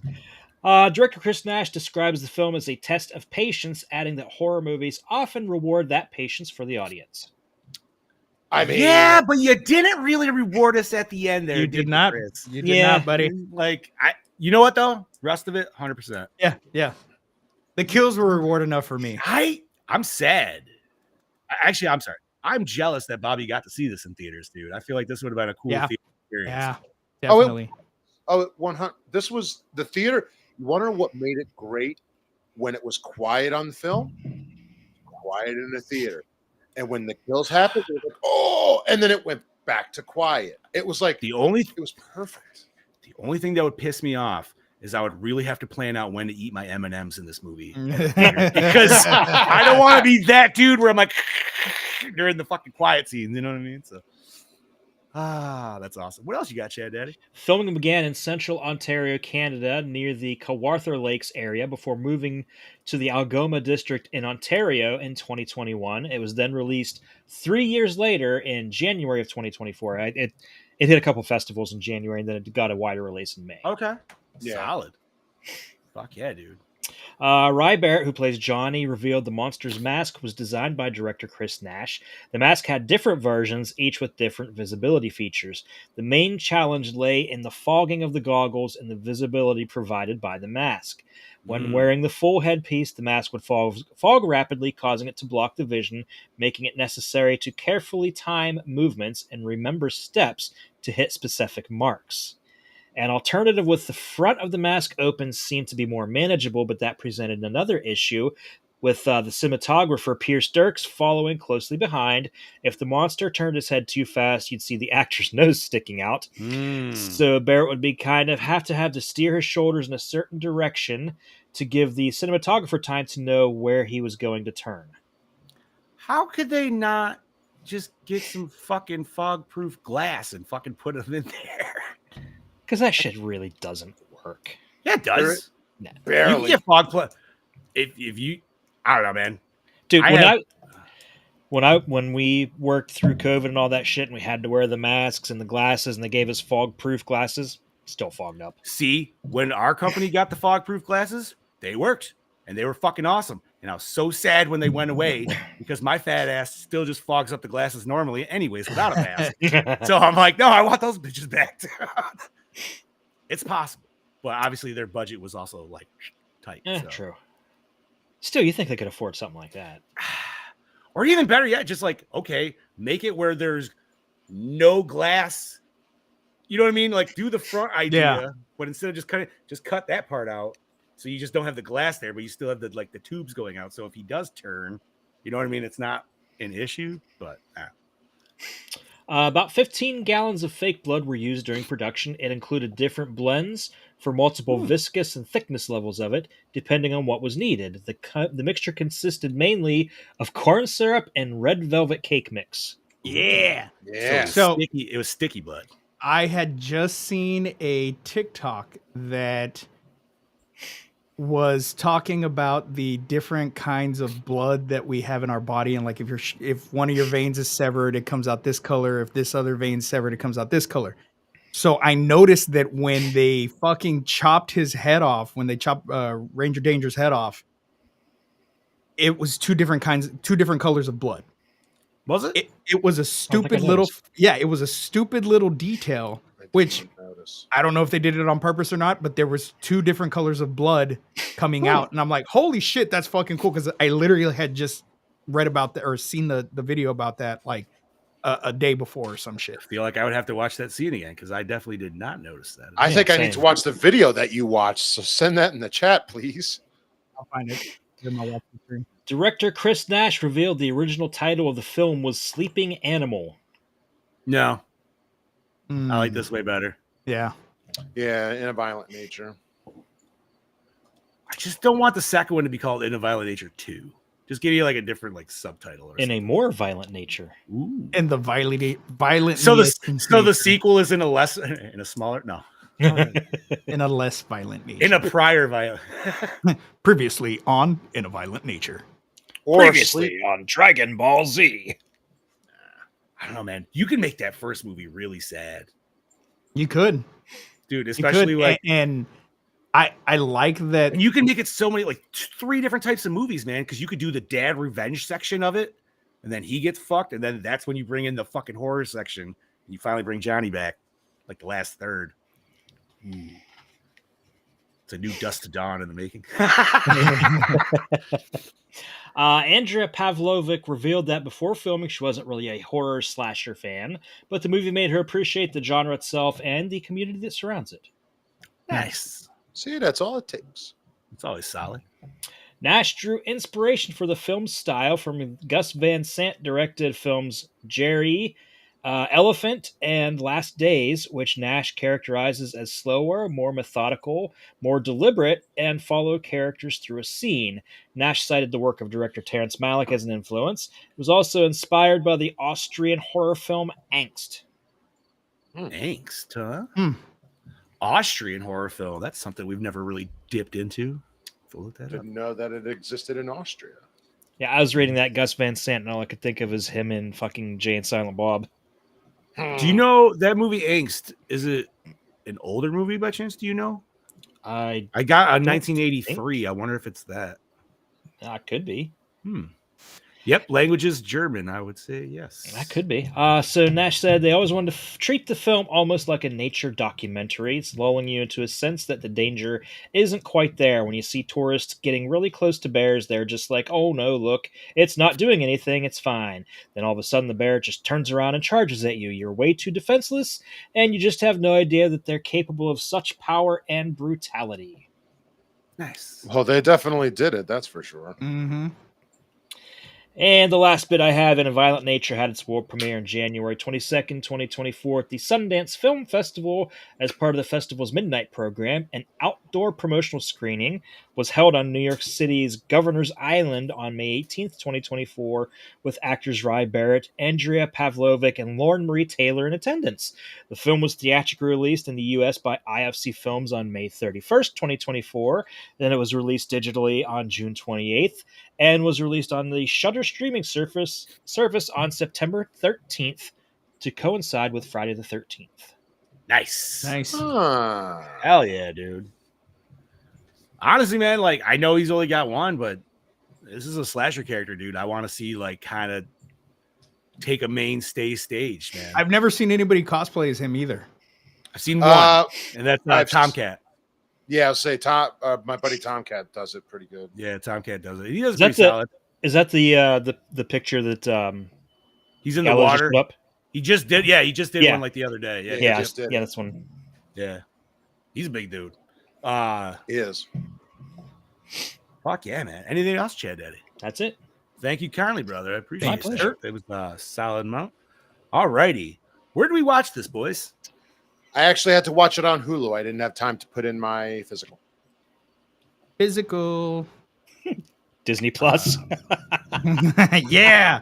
It was on Disney Plus? It's on Disney Plus because it's bundled with Hulu. So I looked at it and it's kind of Disney Plus. I'm like, fuck yeah, I'm watching on Disney Plus. I watched it on Hulu then. So I would have watched it on Disney if I know. I should have though. All right. Let me pull up my actual notes here. All righty. Nope, that's the schedule. Get out of there. All righty. Does the cover art sell the movie? Would you rent this as a child? I fucking left the damn Blu-ray in the room. I'll get it. Hold on. I think so. It's right behind us. I was gonna say I personally like it. It's a very simplistic cover. It's got some nasty chains on it. Yeah, it's really cool. Yeah, the mask is what sells it for me. I'm telling you, boys. Jen also thought it was a scuba diver, so don't feel too bad. Okay, so Bobby's got the red cover. Oh, I love that. Okay. Love that. Yeah, that's the one I got. That absolutely sells it. I want to get the poster for this. I haven't gotten it yet, but I do want to get it. So that is a solid yes from everybody on the crew. Okay. Oh, I gotta say, there's so much special features on here. I have to sit through them. There's 3 hours worth of bonus features. Hot damn, Holy dude. shit. Douche of the film. Everybody who took the fucking thing off of it, it wouldn't be there if it wasn't for them. Yes. The boyfriend, especially though, for throwing the keys. Fuck that guy. I'm gonna say the original workers that killed Johnny. I mean, yeah, them too. Because then they also killed the father. So that takes us to favorite kill. We got a lot of them. Oh fuck! We got 8 of them. I'm going with the stretching. I will stand by that. I mean, that's fire. You know what? I gotta go Rockhead Smash, dude. I think that one was just so like, oh shit to me. And we've seen it a million times over, but it was good. It was flawless. I'm going Wood Splitter because god damn it, dude. All right. God damn it, Johnny. That was a solid one. We're all going with different ones because I'm going with the fucking decapitation right here. I like it. All solid choices, dude. Because that decapitation, you're feeling that fucker. That's not a quick one, dude. That's a slow, painful motherfucking drag, dude. And I love the fact that he just dragged the dead body along with him back to the fucking ranger station, really for no reason. He didn't really need That's what I'm to. saying. I feel like the ranger station is the only place he really goes that he's not directed to by sound. Mm-hmm. Yeah. And I love him dragging the body because I like that we get the time lapse of the distortion on the batteries of the Walkman as he's from when he's taking the body to when he gets there. How long it took him to get there. I fucking love that. That was a really cool touch. it's the sound and the sound effects in this movie alone, dude, are that's a character in itself. Yeah. Best scene. Oh, I think I'm going to go when he's the horn scene that Scoobs mentioned earlier. The whole walk around the cabin, set it up, go into that. Like that was a cool, different style premise. I'm gonna go the scene where when we first see, or when he's sitting down playing with the little toy car. I don't know why I just that stood out to me. I love that so much because it's such a simple thing that they didn't need to throw in, but it humanizes this fucking giant slasher that's ripping people apart. What you got, Bob? Yeah. They are at the campfire, and then we watch Johnny go around the whole house. It gives me very The Burning and Madman vibes. And then we finally get the kill around the tree. I'm going to go with that scene. I'm with you there on the whole campfire scene, just because it tells us straight up that this is a sequel to a movie that doesn't exist. 10 points for mentioning Madman, by the way. Love that one. Fucking A, dude. That's the one I should rewatch that this season, dude. I haven't watched that since we fucking reviewed it, man. Same, and I even bought the Blu-ray like instantly after. Did you really? Oh, yeah, it was such a good fight. It was fun. I still have to get. I hope it holds up to that first time I watched it like that, dude. Like, did you watch it with Jen? I think so. Because Steph didn't watch it, so I think I might watch it with her sometime. Ooh, there you go. I feel like she did, but fuck, dude, that was like 2018, 2019, so it was a while ago. So is that we got all? Yeah. Okay, Bessie. By the way, I also like the fact that because there was a discussion with Jen and I really quick, and I've seen other people mentioned it. A lot of people don't like the little scene where he is looking at our final girl through the window and she is looking out but can't see him. I just want to say for anybody that questions that scene, turn all your lights on in your house when it's dark as fuck outside and look out and see what you can't see. See shit. You don't see shit. Yeah, no. You see yourself. You see your own reflection. That kind of shit. That scene 100% works. I only had to throw that one out there. That takes us to worst moment or scene. Ending, man. I gotta, I don't know. I don't hate it. So for me, I don't have one. It's not that I hate it. I'm just saying it's too long. It's the worst. Too long. It's just the worst. It's the worst part of the movie.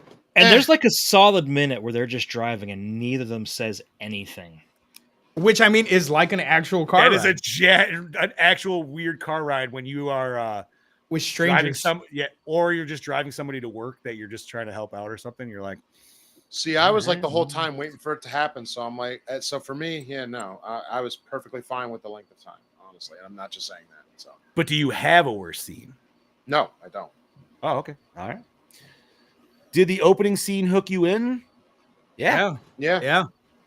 Absolutely. Because I feel the very first time you're watching this, you're just like, what the fuck am I looking at? Exactly. What the fuck am I looking at? Exactly what it was. And then what the fuck am I looking at? Oh, it's a pipe. Okay. What is this? Oh, it's like a tree fort? What am I looking at here? Then you figure out it's Fire Ranger. I don't know. I liked it because you still have so many questions, but they all get answered within the movie regardless. Yep. So. Yeah. Great. That takes us to most attractive character. I like the girl who was stretching. She was okay. Probably go I'll go with the final girl because she had curly. I'm gonna go with brown panties from. I was about to say the same. Oh, wait a minute. Hold on. Brown panties, baby. Never mind. I'm going with her. I forgot about that. Yeah. Why not? Why not? Absolutely. Oh, I mean, she was our pick for Friday the 13th Part 2, so why not? Well, she still got them brown panties. Anyways, she does actually. Yeah, she takes them to conventions. That's right, she does. I mean, I would. All right. Did the score set the mood? We didn't have one. We didn't have one. But so, you know what? Lack of score set the mood. Okay. Set the fucking mood. Wait, if you say it rightly, nature set the mood. That's nature true. Did set the mood, yeah.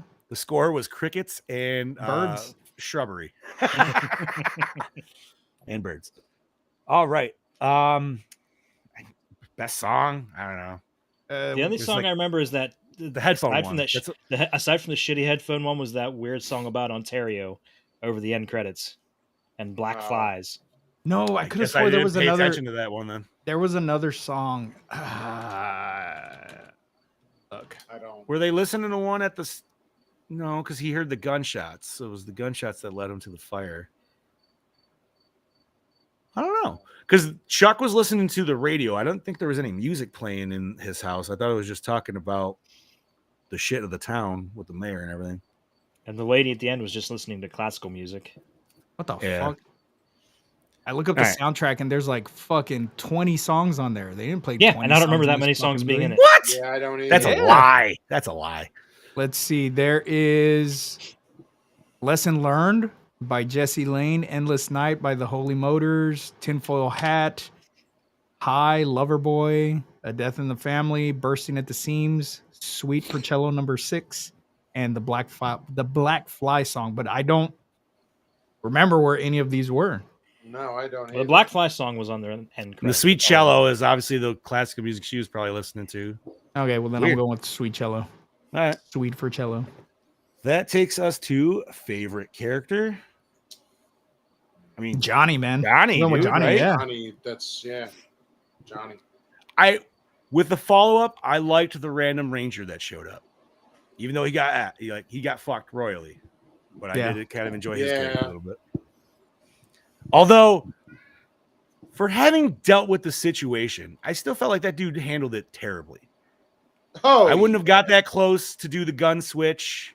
Or anything Yeah, like, that was you know what kind of. I don't know why he did that either. Yeah, like you knew. Like, come on. Yeah. At least give him the double tap. You know what? Thank you. I wrote Yes. this down. Why does nobody double tap? What the fuck, dude? They didn't do it at the car. He didn't do it at the fucking ranger station. Stupid. Was it scary? No. Not I at don't first, but This is directed to be scary, though. I think if it was told from their perspective, it might be, but we're seeing it from the killer's perspective. Right, so it's not really scary. You almost sympathize with him for some. Yeah. Some, Yeah. You know? yeah. So The sad part is technically he's the victim. Consider it a little bit. Oh, absolutely. I don't know, man. I don't know if you could really judge this one on was it? If you were a little kid watching this, I think the kills and everything would be scary, in their own right, sure. But as the movie itself, no, you're sitting with the killer the whole time, so it's not like he could just show up and be like, "Hey, jump scare or whatever." So Yeah, Exactly. that's true. does it hold up today? It's a fucking year old, so yes. Absolutely, definitely. It's wonderful. Acting, it was good enough. Acting was what you would expect from a fucking slasher movie, and that's all it needed to be. A B slasher movie, dude. Yep. It was definitely cheesy. You could definitely tell people were trying their best, but it might not have been the best. Like Chuck wasn't really giving us 100%. I feel No. when he was stop it, but at the same time, laughing my ass off, dude, because that's exactly how it fucking would be. That takes us to cinematography. Now, Absolutely beautiful. Dude, this is a different one for sure. I am not. You boys know I'm not one big on cinematography. I'm not like, oh my god, I can't dissect cinematography the way Brody does. But this fucking movie was shot so beautiful, Yeah, Yes, it was. simplistic, 110%. and that Everything. simplistic way of it being shot, just fucking beautiful, man. Everything from the camera angles, just the way you're filmed with the third person perspective, the sound, everything worked beautifully. And once again, even when they popped out of that third person and they gave us that nice circle cam at the fucking campfire and everything, we got the full rotate. And you can still see Johnny in the back every once in a fucking while. If you're really fucking squinting, you're like, oh, there he is. Yeah. So 100%. All right. And I feel like I already know the answer to this one, but how did we like the premise of this movie? Fucking loved it. Wonderful. Absolutely loved it. I mean, we all like slashers. So if you like a slasher, I don't know how you could not like this movie. Wow. That would be a very interesting take to hear somebody who loves slashers but hates this fucking movie. because I would love to hear. You know what the sad part is I could hear what they're saying. It's too slow. It's too this, and it's just like, okay, fine, whatever. But it's like in the realm of slasher movies, dude. God damn it, I was thinking that too. Jesus Christ. In all the realm of slashers, though, it's like I feel like, man, if you watched enough from 70s, 80s, and 90s and on, like, you know what I mean? This is that culmination of all of it, dude. So yes. But all right, that takes us to was the climax satisfying? The climax, yes. The climax, I would say, is when our hero gets his in and she just decides to fucking bounce. So I mean, yes, that's the climax. What else is she yeah. supposed to do? No, that was the smart. She finally made the smartest decision in this entire. The final girl movie. finally made a smart decision. Was like, you know what? I'm fucking out.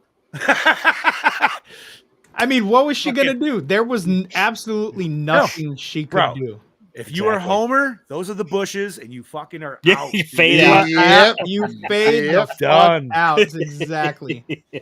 All right, recycle, rewind, remake, reboot, reshelf. Bitch, I'm fucking rewinding this. I'm rewinding shit, this. Yes, rewind. I already have. Definitely rewind. Be kind, rewind. Bob and I, we were on multiple viewings. You boys, this was your first watch, so solid for sure. I'll definitely be watching it again for sure. Hell yeah. All right, let's rate this motherfucker. Brody, start us off with a nice even 4. Bob, what do you got, buddy? Speak it from your heart. 4.8. 4.8. I was gonna do 5, but I'm like, All right. Scubas. Look, I feel so fucking biased doing this because it's my fucking movie. Whatever. I'm gonna give it a 4.9 because the only thing I hated was, like I said, the driving scene at the end. I fucking loved every aspect of this fucking movie. All right, solid. Chad Daddy. I'll go with 4.5. 4.5. And I mean, shit, this is the third time I fucking watched it, wanting to. So I think I'm gonna go with Chad Daddy, man. This is 4.5 for me for sure. Which is by no means a slight on this movie at all. No. If you I don't know how I would get a 5. If you actually gave me the ending that we were expecting, would I give it the 5? Titties. I don't need that for a 5. That's fair if it's for you. No, yeah. I specifically. I'm surprised we almost didn't at the lake a little bit, but I was expecting it. I was definitely expecting it at the lake. So I think if we would have gotten a more suspenseful ending, I mean, granted it was, but I can't say that because even like I said, the ending was suspenseful because you're sitting there. Oh yeah, watching, dude, you're like, waiting. Holy shit, like where the fuck is it? You are waiting, dude. Like 100%. It's like it's like the rule of threes, right? Like you've already had 2 shitty things happen in your life, and you're like, come on, where the fuck's the third one? Let's fucking get this shit over with.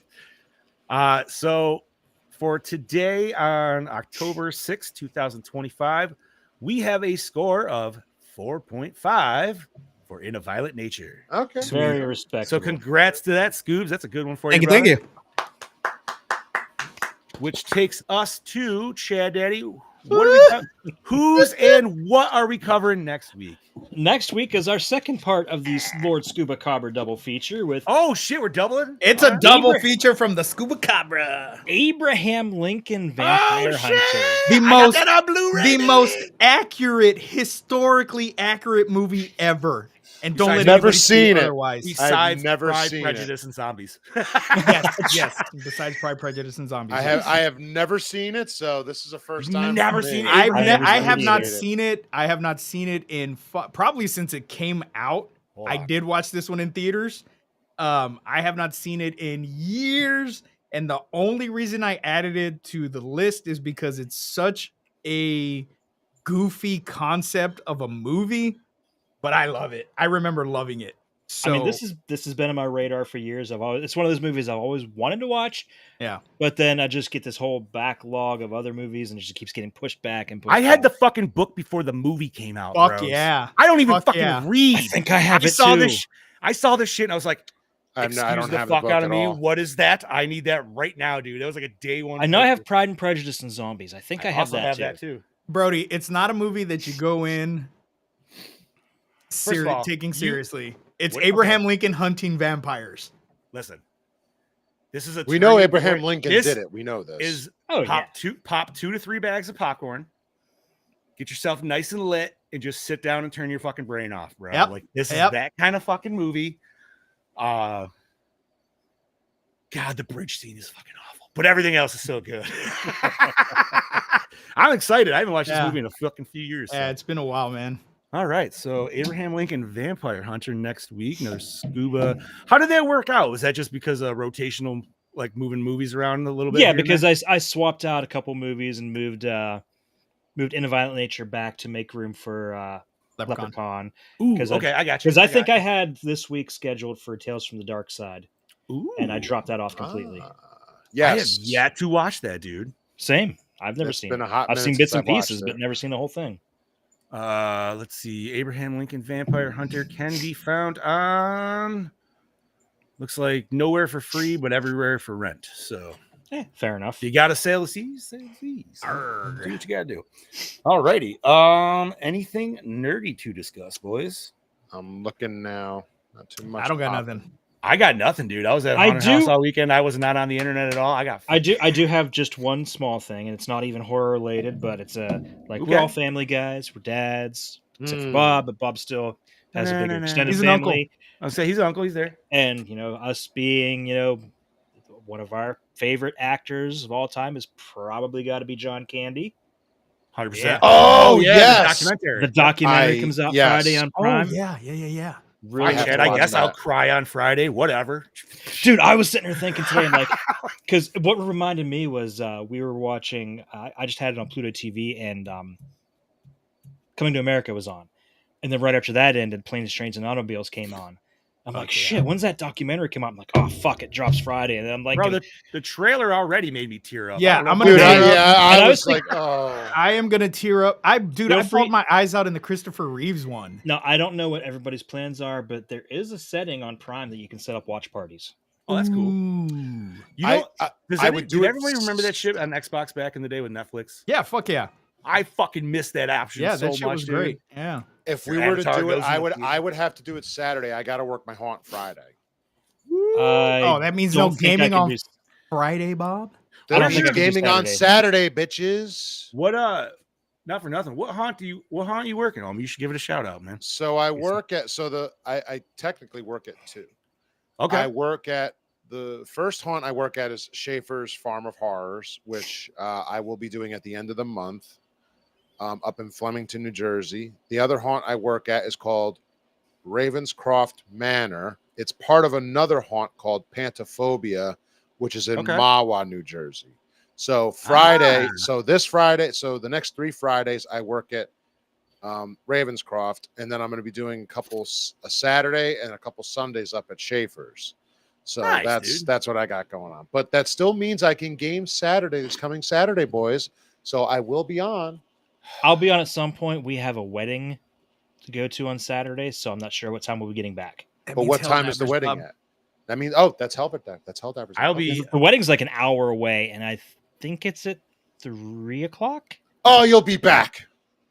Dude, I'm gonna be surrounded by video games this weekend because Retro Game Con is here, and I'll be working it with the Ghostbusters all fucking night. I love that show so much, dude. I'm gonna be tired because I'm doing all 4 days, and it's gonna be rough. 4 days? Luck, you got this. You set up on Thursday? Thursday setup. Friday, I'm going after work, but Friday, for whatever reason, the fucking con opens at 1:30 in the fucking afternoon, and I'm like, why? It's a Friday, but I'll show up when I get out of work. So they're open till 8 that day, and then the next day is 10:30 to 8, and then Sundays 10:30 to 5. I have not worked a con. It's gonna be a long weekend, man. I'm gonna be fucking tired come Sunday. I haven't worked a con since we did Steel City Con. Yeah. So anybody in Central New York area, if anybody's listening, come to Syracuse to Retro Game Con, dude. Come see the Ghostbusters Upstate New York. We are raffling off a Switch 2 and the new Mario Kart. So, oh shit, nice. $5 Oh, a yeah. pop, man, and all proceeds go to Galastano Children's Hospital. So, good shit. Fuck yeah, dude. Real quick. I know you guys are maybe not as big into Pop Funkos. I like certain ones. We have a Pumpkinhead Pop Funko coming. I saw that. Actually looks pretty fucking cool. I saw that. It does. Does it glow in the dark? Yes, there's two versions. You got a regular, Okay. and then there's a glow in the dark version. Oh, that's cool. So the glow in the dark is probably the Chase variant. Most likely. Did you guys talk about the new Pumpkinhead last week at all? We did not. I didn't even know there was a new Pumpkinhead coming out. So okay, I say new Pumpkinhead. It is nothing affiliated with Pumpkinhead like they were just talking. No. This is R.L. Stein's Pumpkinhead, and he's got I don't know who's directing it, but somebody's directing it. That's coming out on Tubi on the 18th. Check out the trailer. Brody sent it to all of us a couple days ago, whatever. I gotta say, looks pretty entertaining. It's got a very Goosebumps look to it. I think 100%. It looks like it'd dude. definitely be one for the family to watch. I'm excited to watch it too. I actually and I didn't finish it, but I just started watching Scary Stories, and I was kind of getting those vibes. I was like, "Ooh," I'm like, "That'd be a good, yeah." Which I like Scary Stories so far too. Mm-hmm. I'm about halfway through it. I need to rewatch that. I don't know what I'm going to watch next because I saw Tubi has Pumpkinhead 3 and 4. Oh shit! Which I haven't seen, and I've heard they're better than 2, and I like 2. So I like 2. I feel like I've seen 3. I don't know anything about 4. I just know they have Lance Henriksen in them. So, ooh, wait, he's in all? They're not. No, good. he's not in the second one. Wait, I didn't think he's in the second. No, I don't think so. That's like his ghost or something. The third and fourth one. No bueno. Don't do. They're made for sci-fi. So that's like watching Jeepers Creepers 3 and 4. Why would you put yourself? Don't. They can't be that bad. No, they're bad. Wait. Bad. Which one's worse though? 3 or Reborn? Because I feel like Reborn might be worse. Reborn's horrible. You want to? I watched them both once. I don't remember anything from them. I remember just being like, "This sucks." I think I just saw quick little snippets and shit from them, and I was just like, "Nope, that's not for me." No. I still will watch the first 2 though. Not for the shitty director. Fuck him, dude. But the story themselves. All right. Anything else, nerdy boys? Otherwise, I think we are good to go. I'm good. Okay. Yeah. Well, good. I think they did drop out also more gameplay footage for the new Halloween game the other day too. They did, if I'm not yes. mistaken. So if you are interested in that, that's not dropping until next year though. I don't believe, next October right? it comes out. No, but it's looking pretty solid. I'm excited for it for sure. I'm very excited. And I also put my pre-order in on the Mortal Kombat card collection. Do I need it? No. Do I already have it? Absolutely. Will I get it again? Which version and for what system? Switch. Of course. Here. That's what I'm going for. I had to, man. I want the physical for it because it the feels digital drops. The digital drops at the end of this month. Sure. But you won't get the physical until mid-December. I don't care. Worth it. Well, I will wait. Real quick before we sign off. Speaking of buying things, and I pre-ordered this like 3 months ago. Even though I have this already, I couldn't pass up this collection of the shitting. The Shining. Ooh. Look at that. That looks pretty gnarly. I'm sorry. Hold on. It opens. So here, inside this, on this, it says all work and no play makes Jack a dull boy. Let's see if I can angle it. Stupid light. It's so blinding. Yeah, it's blinded. In here, it comes with, we have the cards, like what you would get in a press kit. Oh shit! Nice. Shit. Lobby cards. And then a beautiful steel book. Ooh, that's nice. Shit. This was from what company? Oh, they call it the Film Vault. All right. And it just came in today. And it's also got the original Shining poster. It's got a poster of the front of this on there. You got the Blu-ray, you got the 4K, you got the cards. It's got some cool shit in there. I couldn't pass it up. Nice. I love The Shining, so yeah, that is pretty sweet. I'm a huge Shining fan, so I'm like, I need it. Well, I don't need it, but I want it. And I got it. Hell yeah, dude. All right. And that's all I got. So I'm done. Nice. Well, if you want to start us off, brother, I think we are all set. This is your killing machine, Bobby Amon, saying join us next week on the Gore and More podcast. Please like, share, subscribe, and get to that OnlyFans where you can find our feet pics and you can find us all in our underwear. It is a beautiful thing, and we appreciate the support. So please keep supporting us and sharing. We love you. We will see you next week. This is your host for the Ghost, the Prince of the Paranormal, the Duke of the Dead, the Ghost Daddy himself, Lord Scuba Carver, saying get your top hats, get your long coats, grab some steaks because we're killing vampires next week. God damn it. See you next week. Hell yeah. This is your Dark Lord of Knowledge, your Chad Daddy, way down yonder in Chattahoochee, saying join us next week and we will watch The Great Emancipator free some vampires from their tortured existence. Mm-hmm. I forgot about the back of the fucking cover of this, dude. I think I do have that somewhere. Isn't he also married to Velma in it? Doesn't she play Mrs. Lincoln? Ooh, I hope so. I think I she always does. knew. Ooh. It's either her or it's what's her name that played Ramona Flowers? No, I think it's Velma. Ooh, I do Pretty quite sure it's like Velma. Linda It's one of those. Cardellini. It's one of the two. I mean, can't who remember. doesn't? Right? Hawkeye does for sure. He killed a lot of people for that. Oh no! You're right. It is Ramona Flowers. Is Ramona Flowers? Okay. Ramona. Damn it, Still hot. Yes, she is. So is it just on me? Sorry. Yes. I lost track. Okay. And I'm Not So Mean, Fluff Messerine, Big Johnny D saying thank you once again, Gorehounds, for joining us for another fantastic episode. Like the boys said, you know where to find us. You know how to share us. Please do. We love and thank you. Cannot thank you enough for doing that. Find us on Spotify, Podbean, Amazon Music, all that good shit. Apple, you know it. Instagram, Facebook, all that good shit. YouTube. Join us next week. And fuck yeah. What else? Oh yeah. Stay fresh, cheese bags. Big fat chode. Rotting penis.